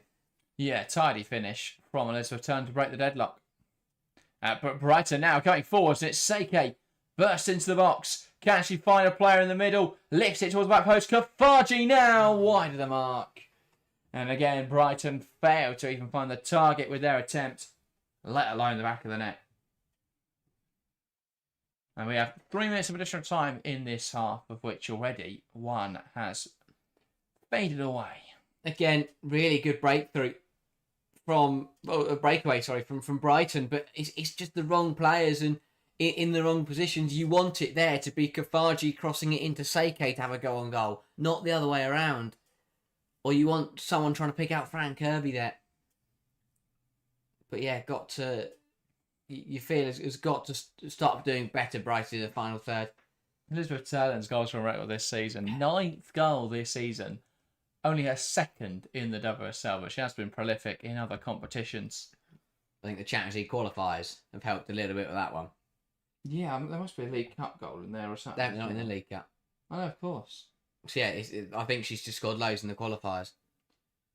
She's got one other against Leicester. Scored 3 against Brann, 3 against PSV, and a goal against Hammarby. Yeah. So, yeah, she did very well in qualifiers, but hasn't really hit the ground running in the league. That's handball. Janssen. Never mind. I'm glad United have got that, because if Camacho had brought it down her arm and then ran off of it, I think there's a lot of complaints. But I think that's probably why people could wonder why I've been a bit critical of Turn this season. But that's not what you expect from a top striker. 2 goals in 7 games. But then the minutes haven't really been there for her. She had 14 against Arsenal, 13 against London City, 85 minutes against Liverpool, got an assist. Didn't even make the hour before against Chelsea before she was subbed off. 51 minutes against Everton, 45 minutes against Atletico Madrid. So, yeah, the goals on record hasn't really been there, but per 90, 0.58 goals per 90 this season in the league. You'd still want it to be higher, of course. Yeah. Here come Brighton, looking for the pass on the right hand side. One back well by Sandberg. 2. Lifts it in behind, looking at the run of Mel v. Mal, and the ball will hold up for her. Mallard. Sandberg. Burst past Roll. Cuts into the box. Chance for 2 now, who should finish.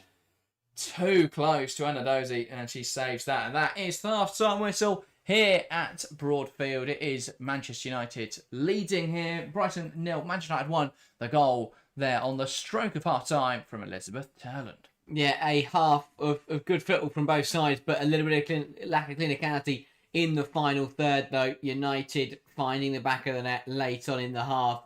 Again, it wasn't a brilliant move, but it ends up in the goal, and that's all that matters for Manchester United. But both sides have played well, as I said, just been a little bit poor when they've got into the penalty area and started and when they're trying to threaten against each other, neither goalkeeper has really been tested in this game. United did have a better flurry towards the end of that half there, and obviously one of those was the goal. But it's been good from Brighton. The home side have done very well to be competitive, to take the game to Man United and make it difficult for a side who are still unbeaten in the WSL this season. And I think there's a times where a bit of calm, a bit of someone just taking their time in the final third, and Brighton could have found the back of the net stage. Too many efforts, been blazed over the bar or fired wide, because everything.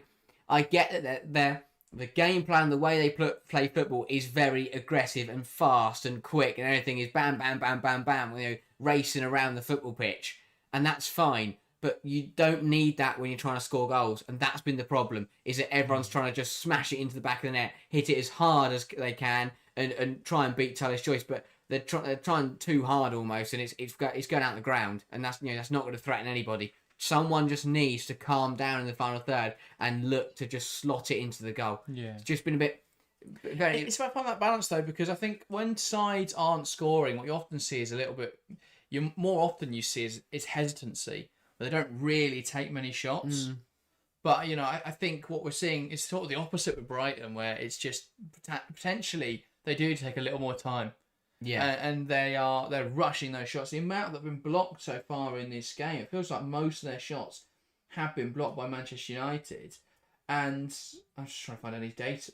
Yeah, 4 shots blocked so far from eight attempts from Brighton, only 1 on target. So they're getting lots of shots away, but it just feels like maybe they just need to. I mean, either they're delaying too long. Again, it depends. It's very context dependent. Either they're delaying too long, or they just need to take a touch, get it out of their feet, and then take that shot. Yeah, I think as you say, I think that's the great way to put it. Is a lot of it is position wise as well, in terms of, I think Kafaji had one where she'd beaten Janssen, but from that, and then she fired it miles over the bar, but from that angle to beat her choice, it was good to take something. Or don't take a shot if there is a defender a yard in front of you, because that's never going to go in, because unless it goes through the defender, which isn't going to happen. Like for handball. Maybe, but even that's too close for it to be given.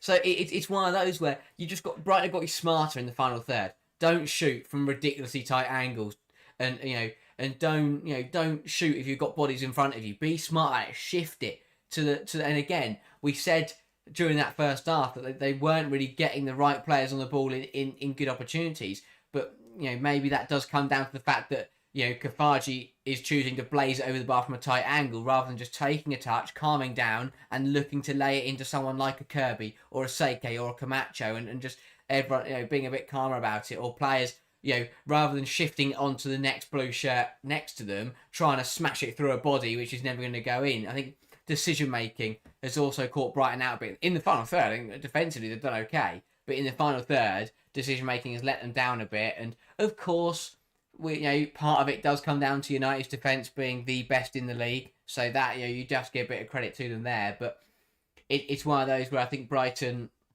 will be frustrated. They're trailing, especially the fashion the goal came. We'll talk about it in a moment, but I think overall there were for 20-30 minutes that half they were very much the better side, and if they're taking their chances, we could be sat here at half time with Brighton being 2 or 3 up. Yeah, I think they execute their game plan very well early on, Brighton, and actually they probably deserve to come into the half level, because United didn't create loads. I think what's interesting, when you look at their shot positions, you mentioned there, a lot of it is very wide of the goal or very deep. There's nothing in that sort of zone 14, which is the most likely position to score. Whereas you look at United, there's a high concentration of shots within that zone. It's where their goal came from Elizabeth Turland. And so zone 14 is the position between the 6-yard box and the 18-yard box, that zone around the penalty area. A lot of people say, get to the penalty spot, score from there. That's what they're talking about, zone 14. It's where the highest percentage of goals are scored. And Brighton haven't had any shots in that zone so far. They've had Hayes with 2 block shots inside the 6-yard box, had a few from outside the box, a few quite wide in the penalty area. Their only shot on target came from Kankovic from what looks about 30 yards out from the corner of the penalty area. They're not really getting positions to score goals so far. A high concentration of United shots are in that right area. they've just been really poor shots. But we're seeing that Turner goal now, slightly controversial because of Ziggiotti, but it's really intelligent play from Yulia Ziggiotti-Olma. Yeah, it's really good. It's really good from Ziggiotti. I think Brighton were very frustrated about it, but Toon does well. It manages to lay it through Ziggiotti, who used their body brilliantly to just let the ball run. And it was actually Minami who ended up poking it to Turland, but really good use of their body from Ziggiotti-Olma to force the error, let the ball run through, and it falls to Turland, who pokes it into the bottom corner. Really good finish from Turland as well. No nonsense. First time on the turn, just bang, finds that bottom corner. But yeah, really sharp from Ziggiotti. Again, Minami, I've got some questions over. I'm not... Again, it's a really difficult one because I think she probably gets it wrong because of Ziggiotti's positioning. Minami's gone in there to step onto the ball and make the challenge. Ziggiotti's got her body in the way, and it means that Minami couldn't quite get to the ball in the way that she'd want to. But I do think that it's one of those where there's been a couple just decisions in your own box have got to be better than that. If you're going to come for the ball, you've got to make sure you get there. It's good for Ziggiotti, but no defender should be getting beaten like that. It's got to be better in that position. Got to do better. If you're going to commit to get the ball, you've got to make sure you get it and get in the way of it. So, yeah, I think that'll be a bit frustrating. As you say, it's a bit controversial because Turner's offside, but Ziggiotti-Olma doesn't touch it, and she's on. And yes, she interferes with the play, but she's onside, so that's absolutely fine. So it's a bit of an awkward one. The Brighton frustration should really come from the fact that the ball should have never got turned in the first place, because Toon should have been stopped on the edge of the area, and then Minami's got to do better to get in the way of Ziggiotti there, rather than let it be the other way around. But well finished off by Turland and United. Lead into the break, and they have played well. I think both sides have played well. It's one of those where both sides deserve to be in the game at this point. Both sides have missed a load of chances. I think Riley puts it well. Welcome to the stream, by the way. Says Camacho's been very lively. Kafaji and Toon both wasteful. Completely agree. United in that first half 1.5 xg. You wouldn't know it though, because there's been Toon's had 2 shots within that zone 14 that I've been talking about, within that zone, that didn't really ever look like going in because they were really tame efforts.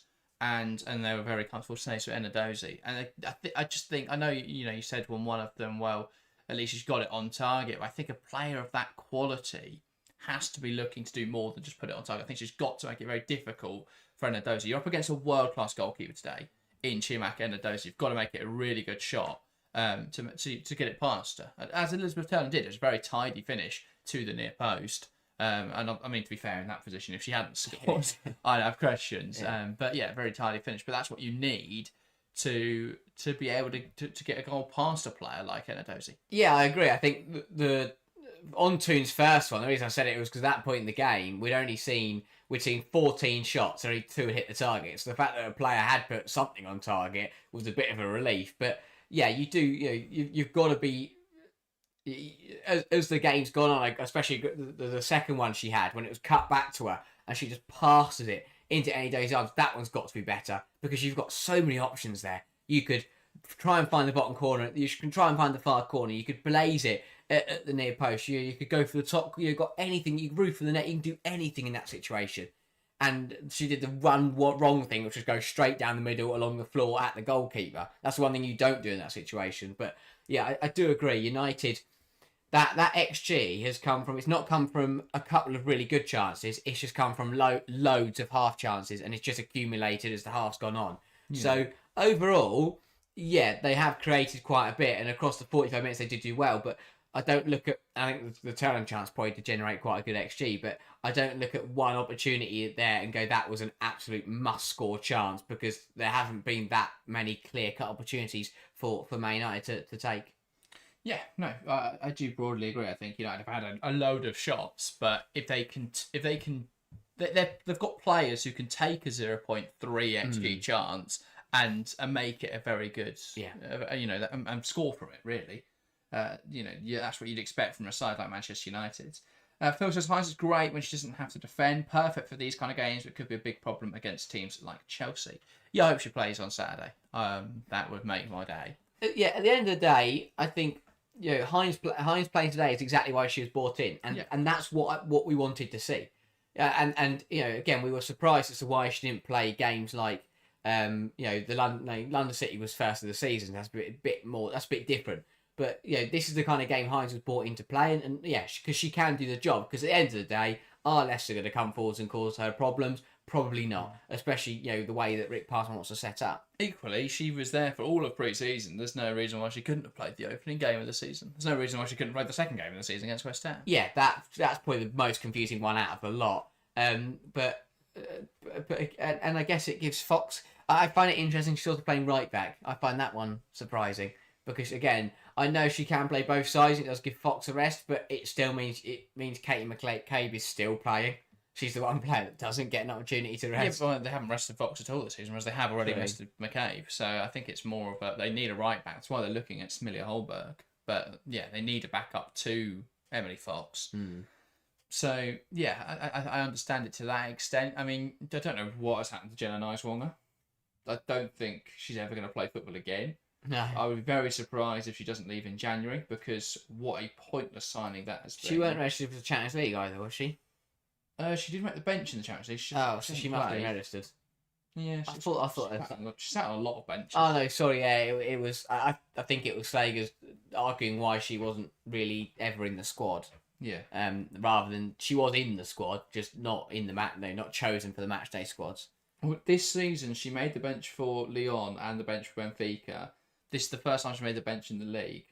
Wow. So yes, hasn't played yet this season. So maybe there was an injury there, but then. Why was she only on the bench for the Champions League and not in the league? Not sure. Not sure what's going on there at all. But it's just surprising that a player like Nice-Wong has just not been... I mean, she played 4 times in the league last season. A total of 168 minutes. I don't get it. I don't know why they brought her in. Yeah. They spent... I think there was a transfer fee on that deal as well. It's like 200,000 or something like that. Yeah. To bring her in January and then just haven't played her at all. But I find it bizarre. I really do. And maybe I'll be intrigued to see if it continues once they're in all 4 competitions. But if she still doesn't play at that point, then I have no answers to what's going on there. Well, even still, you look at like the pivot today. Could there not have been rotation there? No, because that pivot of Little Cantates could play every single minute this season. I'm convinced at this point it's going to. Yeah, because I mean, this is exactly the game you put in Cooney Cross and players like that. I mean, Cooney Cross doesn't even make the bench today, so whether she is an injury concern, I'm not sure. But Nice-Wonger's there, could play midfield. You've got Palova, who could very much play midfield. So yeah, we'll wait and see. By the way, I forgot to mention Aston Villa scored Georgia Mullet in the 45 plus 7th minute. I was about to ask what was happening in that game. It went on well late because Gargo scored and then nothing really happened. Yeah, well, there was 5 minutes of additional time initially. Emily Ramsey went down injured in the 45 plus 4. Did she come off? Nope, she's still playing. I think that'd help Everton. Probably because of that. But yeah, and then obviously Aston Villa have gone on to score. For anyone who hasn't seen it, Georgia Mullet kneed it into an open goal. Brilliant, fair. Don't get me wrong. What an amazing game for her.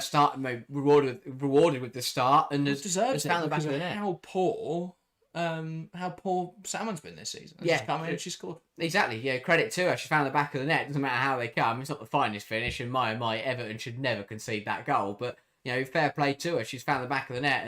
And I give massive credit to Natalia Arroyo this season because she's given the platform for Kendall and Mullet to thrive, and they've both come in and delivered so far this season. I respect the gonads of Natalia Arroyo for benching today in a really important game, deciding to bench both Salmon and Daly when they know they have to win today. But so far, I mean, they are drawing with Everton, but yeah, it could be a lot worse. Let's see the Tottenham goal then, and well, that is what you get for playing Faye Kirby. I mean, both goals, Liverpool and Tottenham, both those goals were terrible defending. Box defending again, that would look like the Tottenham old from that first one for Olsen, but good for her to get her first goal. Is that Koga's first goal as well, I believe? I believe so, yeah. I've had her in every aerial fantasy game where I don't remember her scoring a goal. What was that? An assist for Olivia Holt. What a surprise. She's still visionary. Yeah, I think so. Oh, it's all right for you then, isn't it? Changed as well for Brighton. Rosa Kafaji off, Melis and Pomey on. So that one is slightly surprising. So she'll go to right back, roll into midfield. Who out wide? We'll work it out. I do not get that one. Is that Olaslager? Oh no, Olaslager's at left wing. Now. Oh, right. So they've just got 4 centre backs on the pitch. Fun. That's good fun. It is now Ella with the ball to get us back underway for this second half. Only one change for Brighton, none for Manchester United. Camacho a little too eager. 2 knocks it back and are underway. For the second half here at Broadfield, it is Brighton 0, United 1 as we go into the second half. United looking to hold on and claim another 3 points. Brighton looking to fight back in this second 45. I'm not sure about that sub, to be honest. I don't know why Kafaji's been brought off there. I don't think Kafaji's done particularly well, but that feels the kind of sub you make if you're 1-0 up. Yeah. And you just want to see the game out. I think she's still got into... Yes, she's been wasteful, but she's still got into good positions and she's still a good player. And I've got her in aerial fantasies. That is most frustrating. That's why you should have Camacho instead. Turland tries to poke it forwards. One back well, though, by Minami. Is it a back 5? No, it is still back 4. Mm-hmm. But yeah, I agree. That's not a change you make when you're trailing. I think Rule is stepping up into midfield now, though, so they've changed fundamentally how they build up. Here is Seike. Holds on to the ball well. Into Kirby. And here come Brighton. They've got so many options here. To Olaslager's out wide. Can she get the shot away? Cuts back. Great chance. Oh. Brilliant from Dominic Janssen to recover. Wow. And that was a really good move from Brighton. You don't see many players send Maya Letitia running the wrong way. Really good from Kirby. Brings it well. And Olaslager's with the cutback. And Letitia was still diving in. Still sliding. But Janssen gets back in and recovers. Biggest thing, use that as evidence to never play her again. It's Riviere. But again, it's another really good Brighton breakaway, but they don't get a shot from it. Yeah. And I have no idea what happened to the corner. I think United took the corner, didn't they? Based on what we're watching. Here come Manchester United. 2. Goes back now to Riviere. So yeah, what Brighton are looking to do now is that, I mean, quite interesting. It looks like they're building their back. They like having a situational back 3 before. Their right back was tucking in, the left back pushes up. Now both full backs tuck in, and the centre back pushes up into midfield. Ball in from Ziggiotti, and that will go out for a Brighton goal kick. So almost a libero role now for Rule. That then gives Kankovic room or licence to get forwards into the pocket, which is where Kafaji is playing. And Olaslager now just has no defensive duties, as instead, out and out left winger. Yeah, which is quite helpful.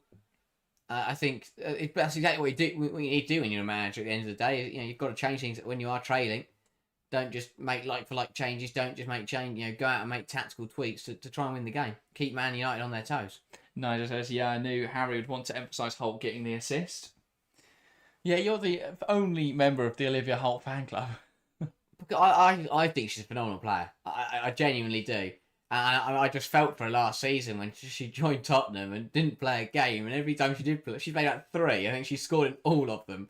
And she still didn't get to start any more than that. This season, Martin Ho's used her. And I think she's got a contribution every single game so far. Ball played over the top, looking for Jade Riviere, who will put it into the box now. And that's dealt with well by Brighton. The other thing you get now from Kafaji coming off and instead you've got Olaslager's in that position is that Olaslager's is a natural fullback, so she's tracking the run of Riviere, who is United's most dangerous player on that side. True. Before it was Kafaji tracking Riviere. So I understand the decision. I think it's a smart one from Vidicic. Here come Brighton again. Kankovic slides it through into Seike. Hold up well from Seike. Now onto Kirby. Breaking into the box. Chips it off the back post. That's really poor from Frank Kirby. Got to hit it. Better. Got to hit it there. At the end of the day, you're Frank Kirby. Hit the ball towards the goal. Again, another brilliant Brighton breakaway. But she's just got to drill it. Drill it across goal. Because Camacho might get there. It might go into the bottom corner. Talis Joyce might save it. I'm really not... She's trying to float it in and got it horribly wrong. But again, Brighton, another breakaway. No shot from it. How many more times can they run away with the ball, outnumber Man United and still not get anything from it? Turned it over high up the pitch again. Olaslager's. Now Minami. Simmons. Lovely football. Oh, that's unlucky. Lager. That's a great intervention. Park now sends up the lights. We're back in the possession of Brighton. Kankovic knocks it wide. Here's Minami. Back now into Rule. Hayes. Mpome. Knocks it wide into Seike. Who spins Sandberg well. Brilliant turn from Seike. That'll be a yellow card for Sandberg for that pullback, and it'll be a Brighton free kick. Well, Sandberg may actually avoid the book. Yeah, gets away with it. Yeah. Fortunate. Really Not good sure from how. Seike. Feels quite a blatant yellow Yeah. card to me, but there we go. Just a free kick for Brighton. But again, got to just at this point in the game for Brighton, get it in the box and get someone head to head it goalwards. Well, they've got honest lagers over this delivery. Taking off the toes of Fran Kirby. Now, half time now, by the way, in the game between Tottenham and Liverpool. Honest lagers floated in towards the far post, and that is headed on. Letitia will get there. And now United coming down the right-hand side, and it's Jess Park, and she's away here, Park. Brilliant recovery from Simmons, though, to catch up with her. Park still has the ball, though. Ball into the area. Fairly aimless cross, and then Adozi comes away with possession. And they'll play out now from the back. Kankovic. Great switch to the play. Into Kiko Seike.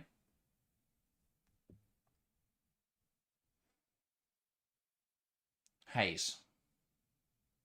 Enadozi. Rule. And now Hayes wide into Mpome. Here is Kankovic. Rule. Now Minami. Ball down the line from Simmons is overhit. Absolutely love, by the way, that Vidicic has tried this.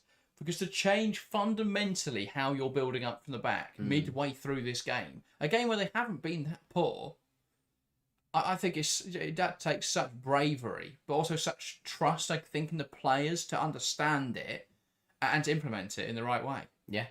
Brilliant win behind the pitch here from Brighton. There's a foul there from Riviere, not given by the referee. Wow. A little surprised by that decision. And United can come forwards now. Ziggiotti. Here's Jess Park. Back down the line to the run of Yulia Ziggiotti.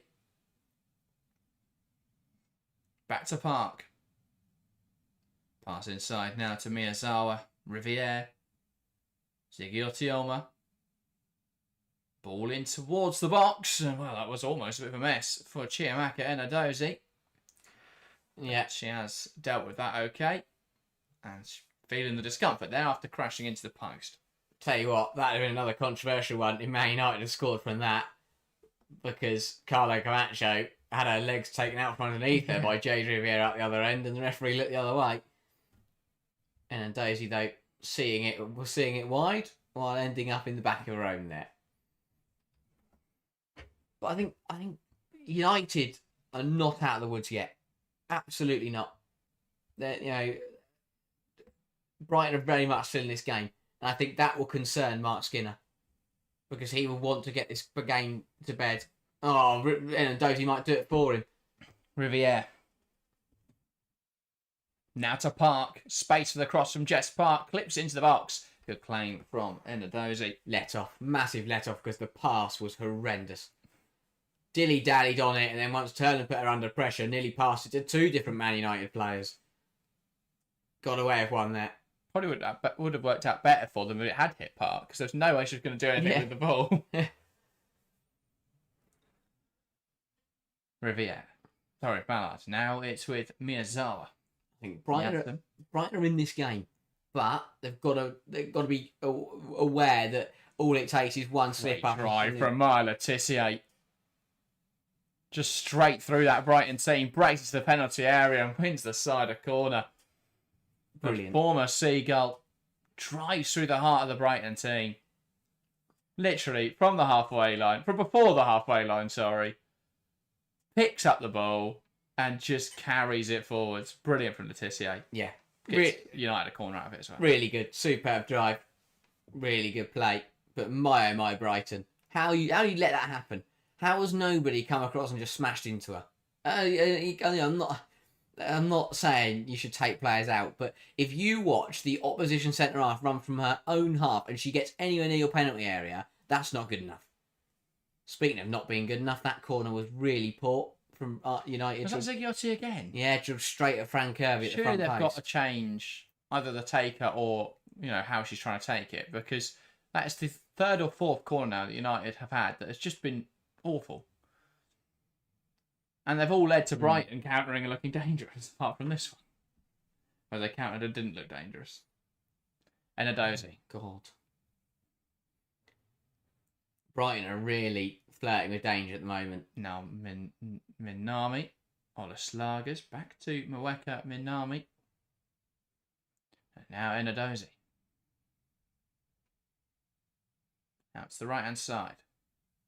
And Pomé. Tries to play it down the line, cut out well by Mallard. I really can't tell whether Brighton are about to concede or whether they're about to score. Both. It feels like they're in this game, but it also feels like they're very close to being out of it. Yeah. I can't tell which way it's going to go. I really can't. And I don't know whether that works in their favour or doesn't. It's crazy because there's been chances by both ends. We are yet to see a shot in the second half. I mean, that's not good enough from either side. Again, First 10 minutes of the second half, neither side's had a shot yet, despite getting in each other's penalty area. I mean, even like the Olaslagers one, where she was, it was a great breakaway, but just, was smothered out well. Yeah. Another pullback by Sandberg on Seike, free kick given, but still yet to see a card. Miyazawa. Now Letitia, Ziggiotti, Miyazawa. Lovely movement there from Hinata Miyazawa. Letitia. Back now to Tullis Joyce. Letitia. Camacho trying to put her under pressure. Here is Ziggiotti. And she'll be forced back to Tullis Joyce. Out to the left-hand side. And that is not a great pass from Fountain Tullis Joyce. Really good pressure from Brighton. But as you say, Tullis Joyce got to do better that one. Just to lift it out wide. And yet, United are reacting with changes. Triple change. And it's going to be Rolfo, Awujo, and the return of Hannah Blundell. Wow. Interesting changes. I mean, I don't think we've seen Awujo at all this season. I don't recall seeing her much. I think they sense that they're absolutely in a game here. Yeah. Yeah, the job's not done. Oh, it might be Minami keeps passing it to Riviere. Yes, Simi Awujo. And what a ball that is from Park. Toon cuts it back. Jess Park on the edge of the box. It's a tidy finish. And United double their advantage. And as they prepared subs to make this more comfortable, their subs are instead going to hopefully see this out. Tidy between Park and Toon. And that is a really good finish from Jess Park. Finds the bottom corner.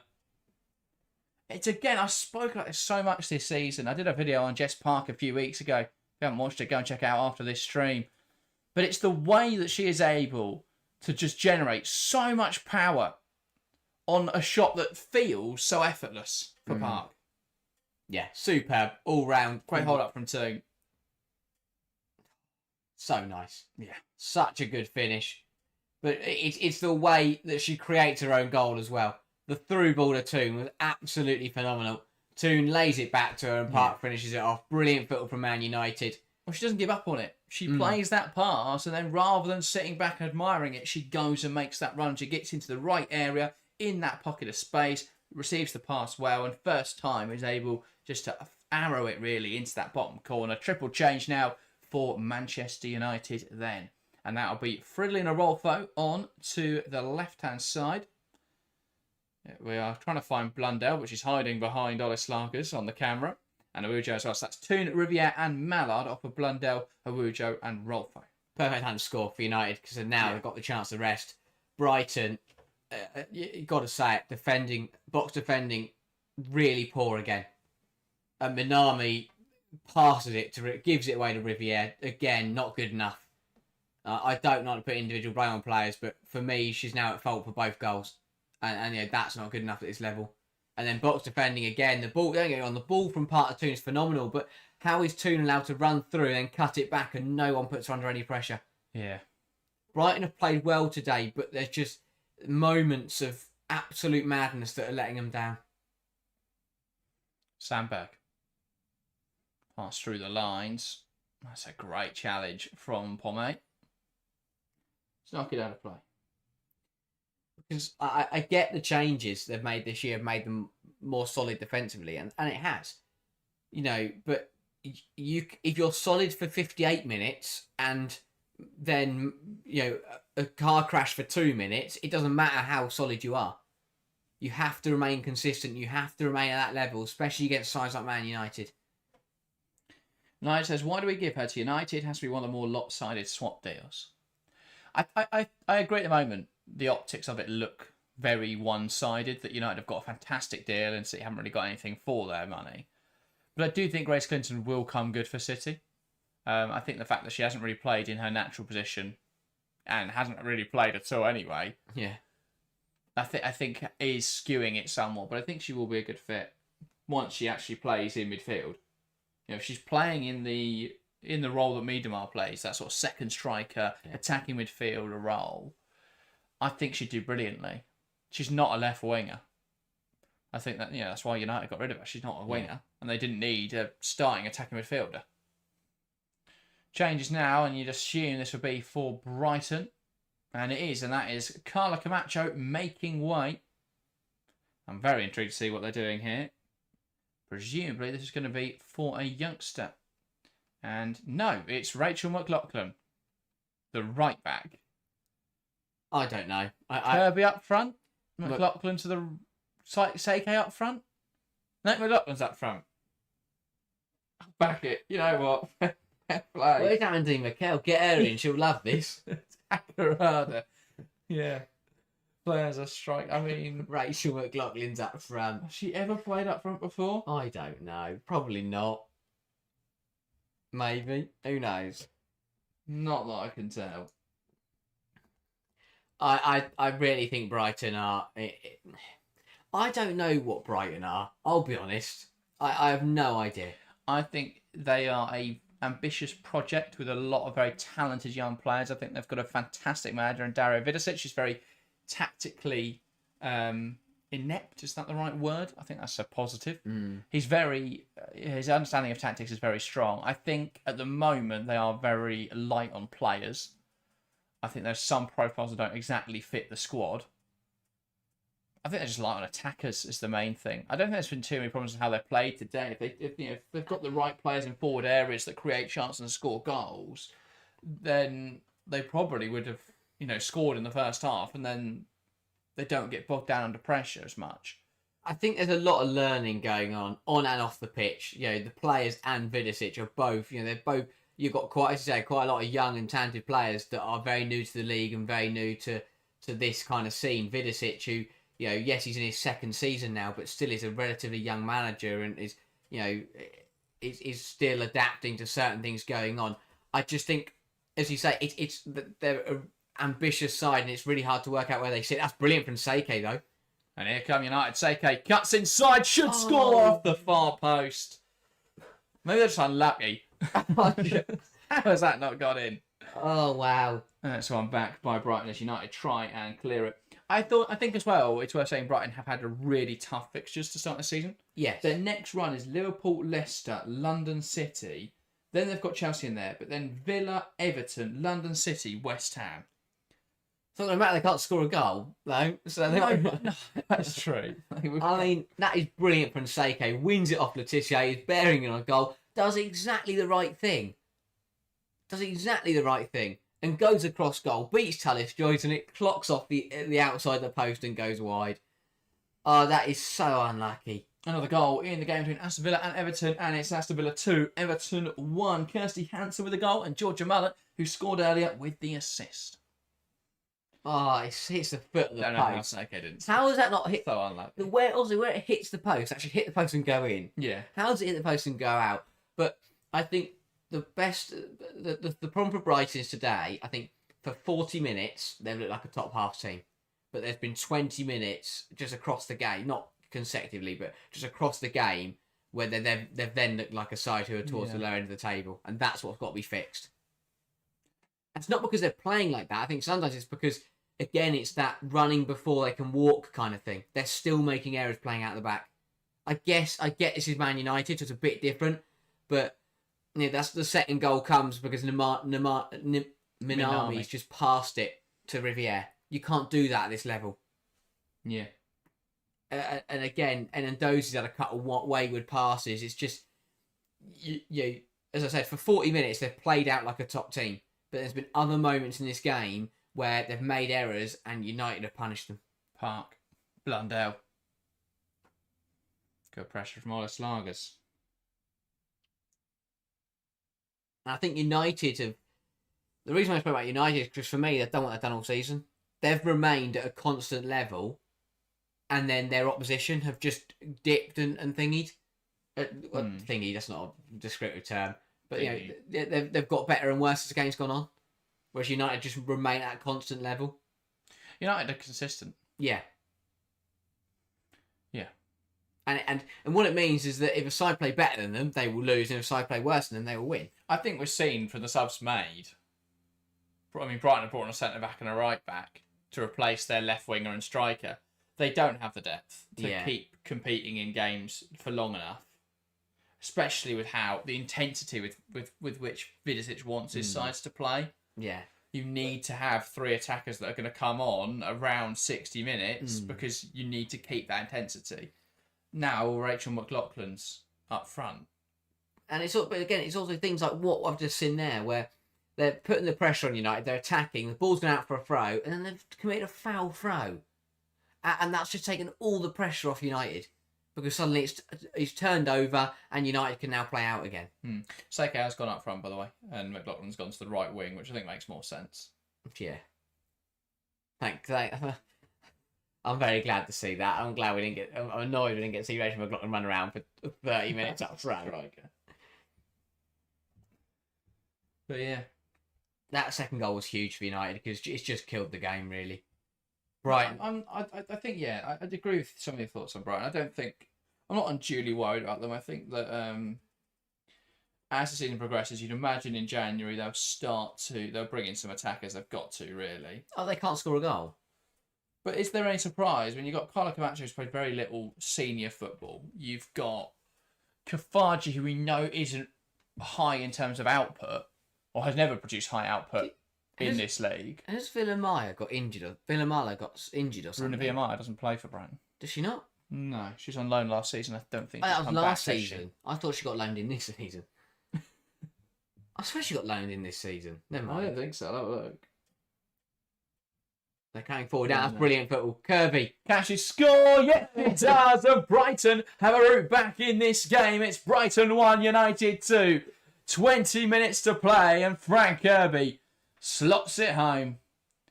Big goal in this game for Brighton and for Kirby. They needed that, and they're back in it, really. Oh, they're the best team in the world now. Credit to all of them. But again, it's brilliant football, and it's just a bit of composure from Kirby.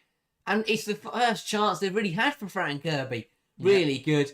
The weight of ball through to her is superb. Takes a touch and just passes it into the bottom corner. Ola Slagers. What a through ball that is.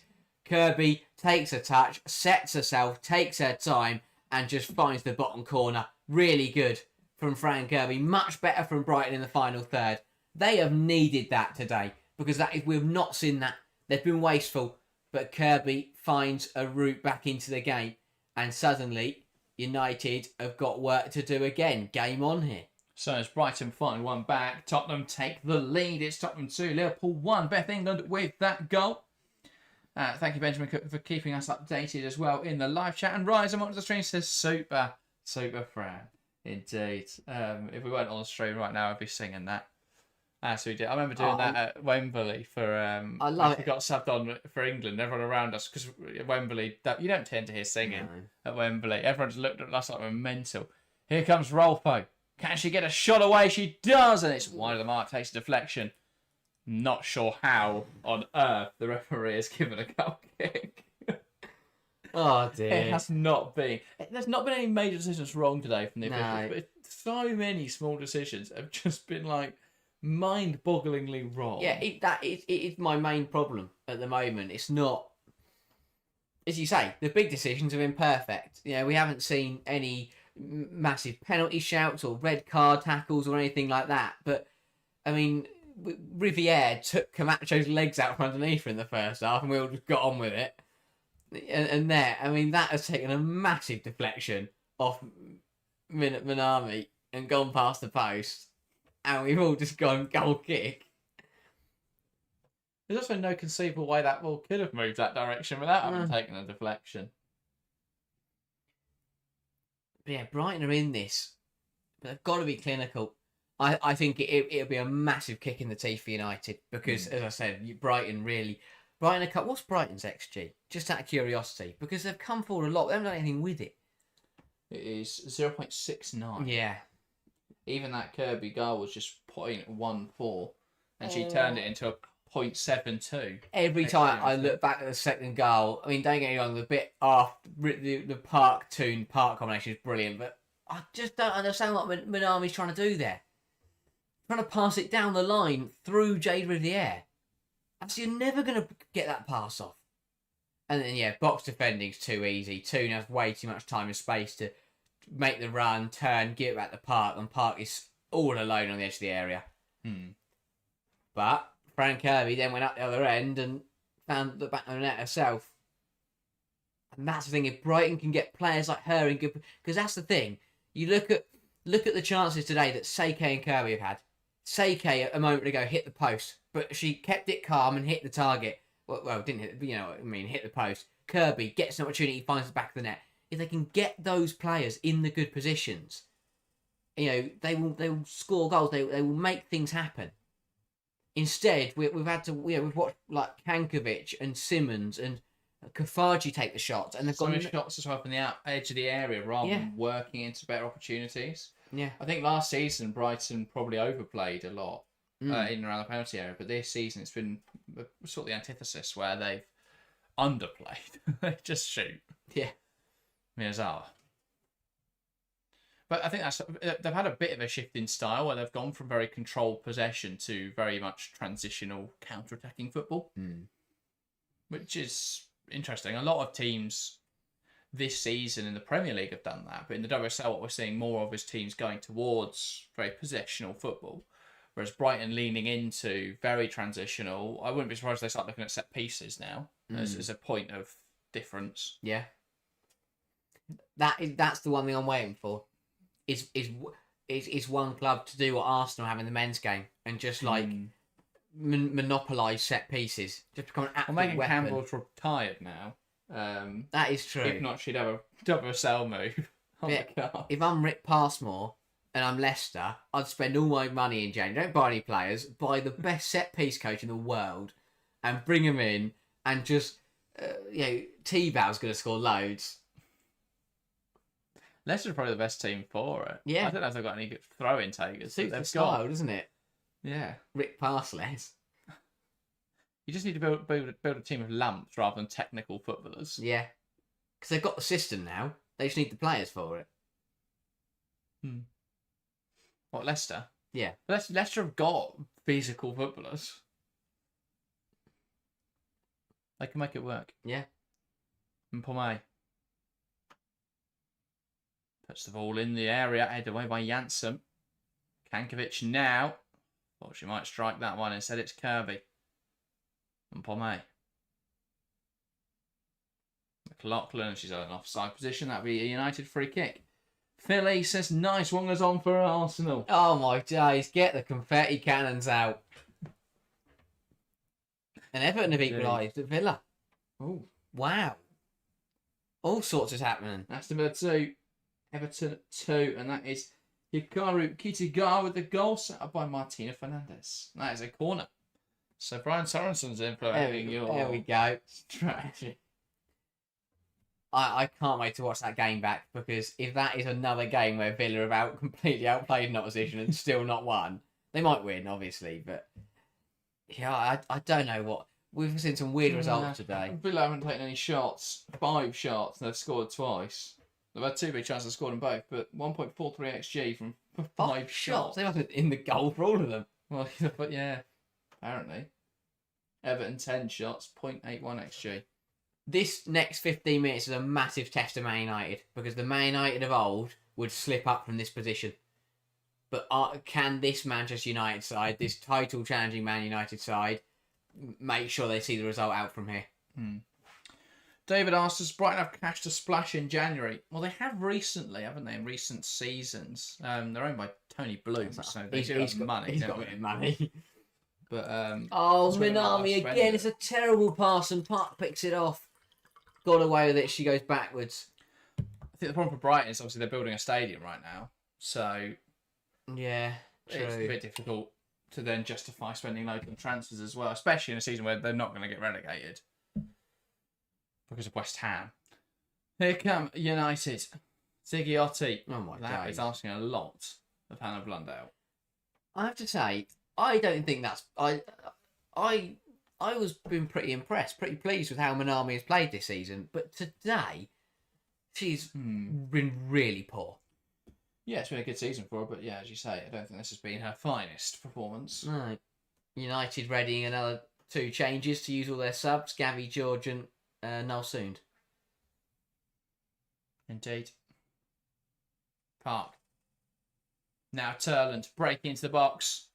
Tries to cut it back. It's blocked away and cleared away then by Caitlin Hayes. I mean, again, Brighton, that's their own throw, and they've just thrown it straight to Jess Park. Yeah. It's been one of those days for Brighton. I think they'll be really frustrated with how this has played out, because for the majority of the match they've competed, but there's just been too many bizarre, silly rookie errors.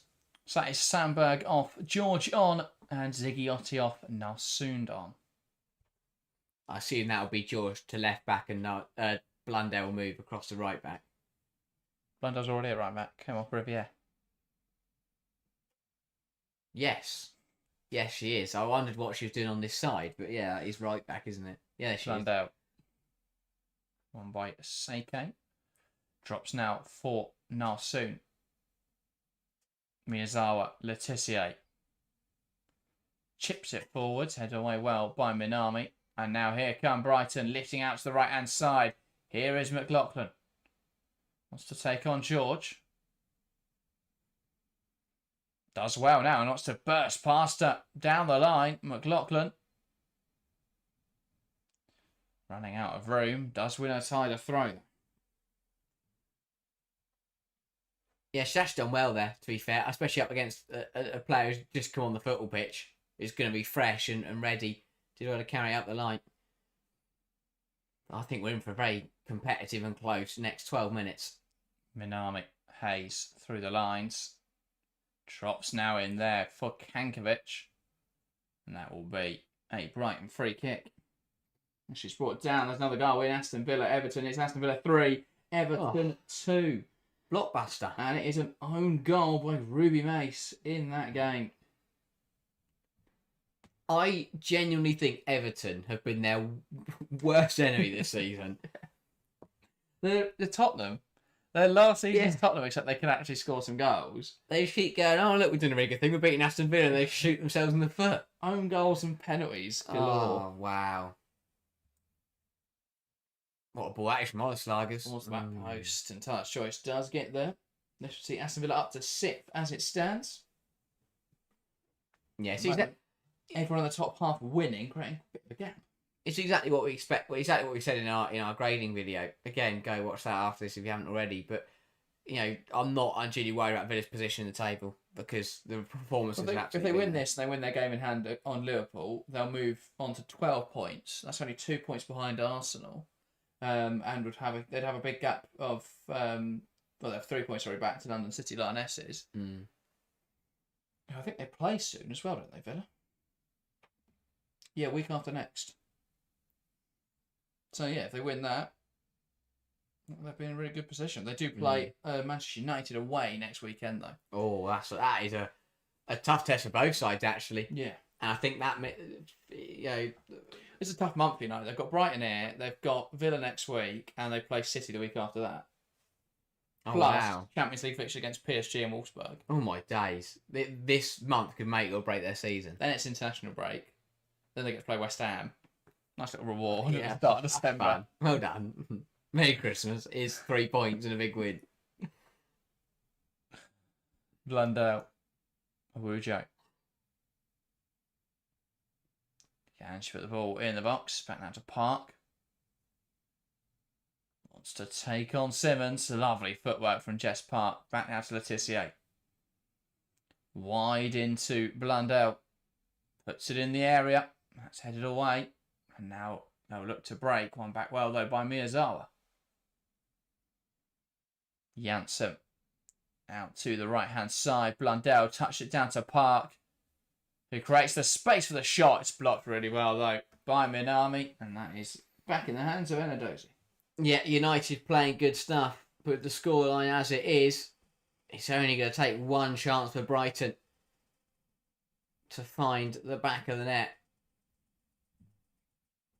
But yeah, loads of goals across the games. 14, I believe, across the 4 matches on this Sunday.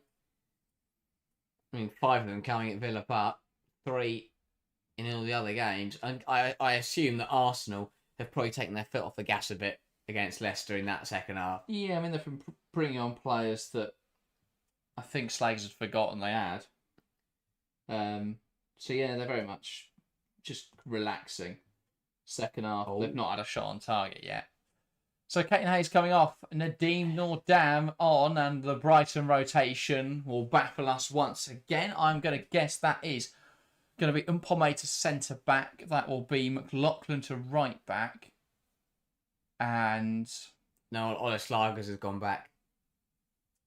Nordam's come higher. okay, I don't know what that means. I'm fascinated. I know, by everything they do today. With every sub comes a new system. Yeah, there's still a fullback somehow, just a different fullback. Is that the 4th time that four's changed today? Yeah, I think so. Mpome. You'd think you'd go Mpome, Rule, and Minami in a back 3 and use the 2 wing backs they've got on the pitch as wing backs, and then use Nordam as central midfielder in central midfield. Headed on well by Olis Lagers. Here is Nordam. Which is what it's going to look like in possession anyway, you'd assume. Down the line now for Olis Lagers. Plays it back to Kankovic, who's up in support. Swung into the box towards the back post. Oh. It's over, everyone. Mpome will keep this alive, though, for Brighton.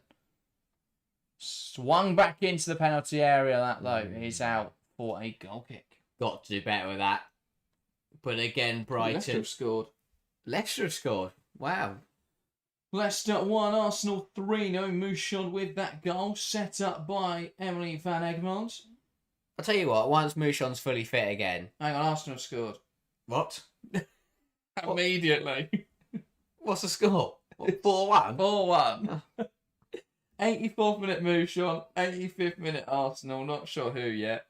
Seen the Blackstones according to Phil. So did Leicester score and then just Arsenal were still celebrating while Arsenal went at the other end? Don't know. But once Mouchon is fully fit to start, Leicester will be absolutely fine. She's made 2 sub appearances since she's been back from injury and scored 2 goals. Yeah. Yeah, indeed. Here come United. They also had Zbrantana go off at half time as well. Don't know if that was injury forced or just frustration. What? George, I don't know. She passed too much. Ball in the box. Header from Turles. Picked over brilliantly by Chiamaka Enadozi. That's a great save to keep Brighton in the game. Again, a lovely ball in from Rolfo. Turlen does well. Good header on goal. That's a great save from Enandozi. Tipping it over the bar. And keeping the scoreline at 2-1. There's now 2 players in my own fantasy team that came off at half time. Terrible. United corner. Got to put the game to bed, really. They do not want to have a nervy 5 minutes. Yeah. Ball in now towards the back post. Met by Turland and headed saved again by Enadozie. They've got to go. There come Brighton.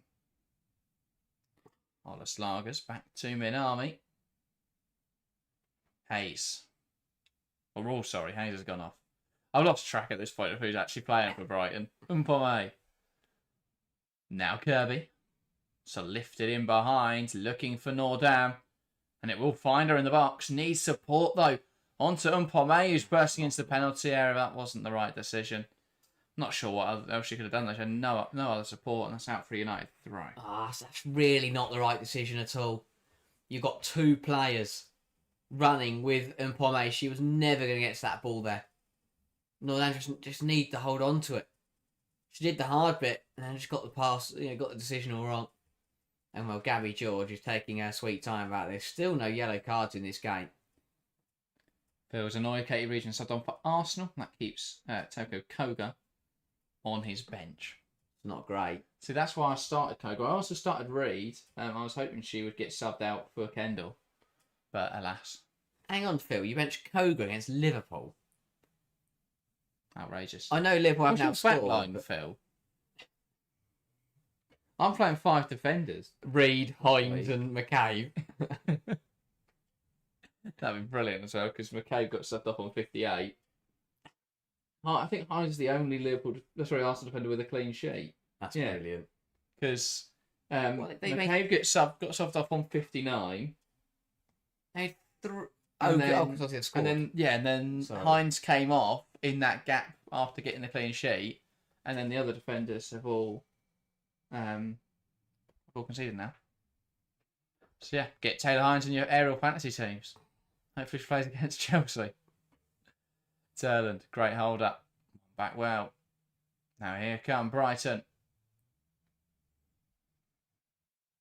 Options right or left, slid through for Seike. Touched on to Nordam, blocked away well. McLaughlin puts it back in there. Seike heads wide. And that's a goal kick for Manchester United. Kiko Seike. Big opportunities for Brighton United. Under pressure. Really good football from Rule. Brings it through. Seike tries to find Nordam. Big tackle by Blundell. Back out wide to McLaughlin, who hooks it into Seike, who heads it wide. What a chance to level the score.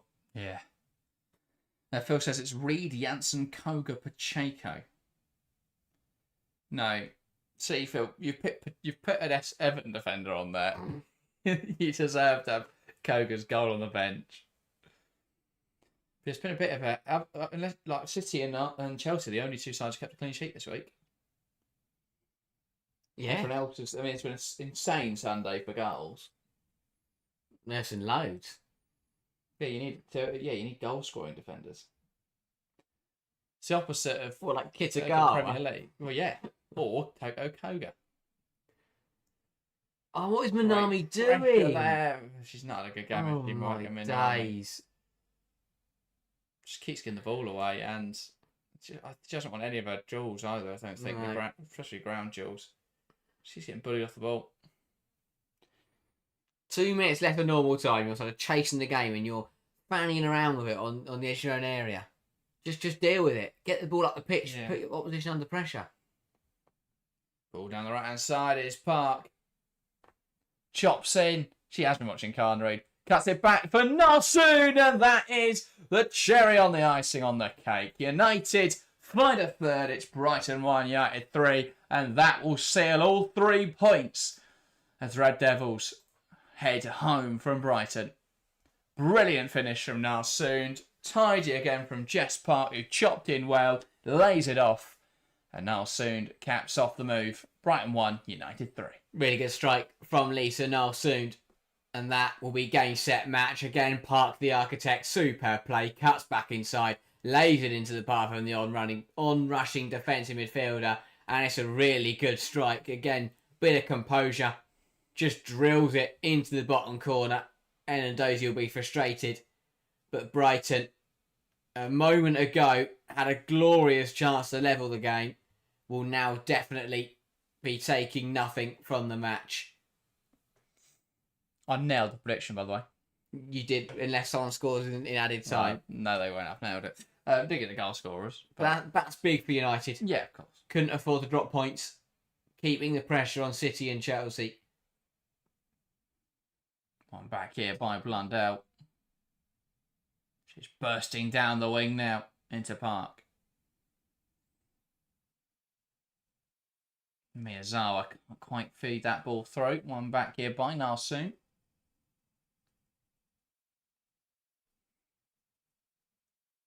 Debbie's very happy with that in chat. The fact that United are leading. Well, we've extended their advantage, sorry. And we've got 5 minutes of additional time at the end of this game. I mean, could Brighton score 2? But yeah. It would be something, wouldn't it? We've seen stranger things happen in football. No, it says my prediction in my head was close. I said 3-0. Yeah, my prediction in my head for all the other guys was spot on, actually. I've nailed it. I had a good run of getting some right. Yeah. You did, to be fair. Yeah. Disappointing. Today I said 2-1. I was very close to that, actually. What did you say yesterday? I wasn't here. Great. What did you think yesterday? 2-0? Yeah, yesterday I thought 2-0. Bingo. George. Not soon. I think I said 3-0 Chelsea yesterday, so I was only 1 off. No, I definitely didn't get England-Brazil right. Ball in. That's head towards goal, and it's in the hands of Enadozie. Yeah, I don't think anyone got that right. No. I did predict the Alana Kennedy red card, though, in my head. Yeah. Minami. Out now to Olis Lagers. Ball in behind, looking for Seike. One back well, and she'll take the keeper, and it's game on again. Ball in behind from Brighton. Seike latches onto it, and she lifts it over Tullis Joyce. An uncharacteristic mistake from Laetitia, who let her run there. And it's Brighton 2, United 3. Never let Laetitia play for England, because I don't know what has happened. She's come back from international duty and had a really poor game. It's another error. Seike pounces on it. And suddenly, United be under a bit of pressure for the last 3 minutes here. What a finish that is from Seike, by the way. From Kiko Seike. And again, you look at the players who have scored today. You get Seike and Kirby into good positions, they will find the back of the net. It's a really tidy finish from Seike. Yeah. Another error from Laetitia. But yeah, really weird performance for Laetitia today. It's because I finally put her in my aerial fantasy team. Yeah, I've ruined it for everyone. I'm not quite sure what's happened. No, it's been uncharacteristically poor. I don't think I've ever seen her make a mistake before. No. And she's made 2 in this game. So all the Woo Moy fans are going to come at us. But yeah, it's been. Well, I'm terrified of that army. It's been it's been a really. She got robbed of possession and when Seike hit the post. Just been a few errors today, which is really weird. Might not matter because again, this Brighton left-hand side is trying their utmost best to give the ball away. Minami's also had a very difficult afternoon. But 2 minutes here, United have got to be careful. Every time they look like they're out of sight, Brighton come right back at them. Narsoon. Laetitia sends it up the line. Great control from Jess Park. Inside to Blundell. Now Narsoon. Blundell wants it. Can't quite get it. Out of play now for United throw, which Blundell will come and take. I mean, we said it would be quite something if Brighton would have scored 2 goals in 5 minutes. You never know. It's because I said my prediction's spot on. They then have to score. Yeah, true. Janssen sends it forwards. But it doesn't help. I mean, United, before this game, only conceded 3 goals. They conceded 2 in this match. Park. Turland. Here's Rolfo, and that's blocked well by Simmons. And Brighton have got to go here. There's a minute left, and they're on the break. Simmons onto the right-hand side. Here's Kirby. Can she find a teammate in the box? It's blocked well. Falls now to McLaughlin. Tries to feed it through the lines, and she'll battle here with Rolfo, and she wins it back, McLaughlin. Can they create one last chance? Rule puts it in there. Missed by Simmons. Falls from Pomey, who will fight for it. Cleared away by Nalsoon. Seconds to go. Minami. Ollis Lagers. Puts it in there. Headed on. It's cleared away by Janssen. Blundell steers it out for a throw. 30 seconds left. They're under the pump, Man United. They've got to be careful. Brighton are all over them. Nordam. Ollis Lagers. Got to be a good delivery.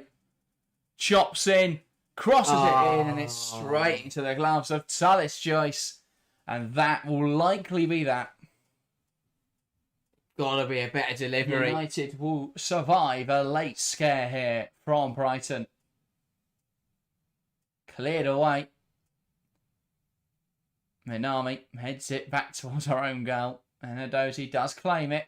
And Brighton think they've still got time, but they don't. That is the full-time whistle here at the Broadfield Stadium. Brighton 2, Manchester United 3. One hell of a game of football. United emerge victorious, though. It's another 3 points for the Reds as they continue their unbeaten start to the WSL campaign. They move 2 points off Chelsea, a point off rivals Manchester City, and they maintain a 3-point gap to Arsenal. Not bad, but this one not as convincing, Harry, as what we've seen in recent weeks. Absolutely, they had to work for it. Brighton really put them to the test. And again, on another day, if Brighton hadn't made some of the errors that they did, they might have got away. They might have come away with something. But massive credit to Man United, and most importantly to Jess Park, another brilliant performance, rightfully player of the match. The conductor of everything good for Man United once again. And as you say, 7 games played, still unbeaten, only 2 points off Chelsea now. It is steering towards being a very good season. The title race very, very tight at the top. 3 sides separated by 2 points. Couldn't really ask for much more. It's going to go right down to the wire. And with big games on the horizon for other teams, it could be an opportunity for United to pick something up. But as you say, they've got a tough month ahead and they've got to make it count. Big win today, but Villa again will be a tough one next weekend. City after that. Some big games coming up for United, but today they've proven against really good opposition that they can always find a way to get the job done. Yeah, as the other games round up full-time in Arsenal, 4 win over Leicester today. So we're back to talk in more detail about that on Tuesday. But how important is that in the context of Arsenal's campaign? It's a big win. I think that, again, momentum and results are a massive part of football. And, it's not been convincing in recent weeks, but I think today's a big one, not only because they've managed to score 3 goals and win the game, but performance-wise as well. Even the games against Benfica and Brighton, they weren't very convincing, but today to put, 4 past a Leicester side that have looked pretty strong defensively in other games, it is not a bad feat at all, and maybe that international break has just been a good opportunity to reset and to go again. But yeah, better for Arsenal, big win, gets them, closer to where they want to be this season. And, if Liverpool can find a goal, then maybe they could find themselves higher up the table. Indeed. That game still with 15 minutes to play. Villa still ongoing. That is nearing full time now. Big win potentially for Aston Villa, moving into the top half of the table. And for Tottenham, if they can win today, 15 points from their first 7 matches. 5 wins, 2 losses as well. Their only losses coming from the top 2 teams in the division, Chelsea and Manchester City. They're also only 5 points shy of their tally from last season. We'll be back to talk about all that and more on Tuesday, so look out for our weekend roundup coming Tuesday around midday. Everton have just scored though, so that is very interesting. Aston Villa 3, Everton 3. So forget that about Aston Villa moving into the top half of the table, because they'll now go back below Brighton in the pecking order and into 8th. Everton at that point will take them ahead of Leicester City up into 9th. Drama. Wow. Across the division. Aston Villa 3, Everton 3. A last-minute goal for Everton, for the visitors. Anyway, we'd have to stop the stream at some point. But yeah, Kelly Gargo with her second of the game as Everton draw level. We'll round up there before any more goals go in. Luckily, we were on just to see that late leveller. And obviously, if anything happens in the last 10 minutes of Tottenham Liverpool, we're here to talk about it on Tuesday. That, though, is everything. Thank you guys very much for joining us over this weekend for this WSL action. We're back with more next weekend. Unfortunately, we're not live on Saturday because we're going to be at the game. If you are heading to Arsenal versus Chelsea and you happen to see us there, even if you are wearing red, feel free to say hi. We might talk to you. That is everything. Thank you guys very much for watching, and we'll see you next time.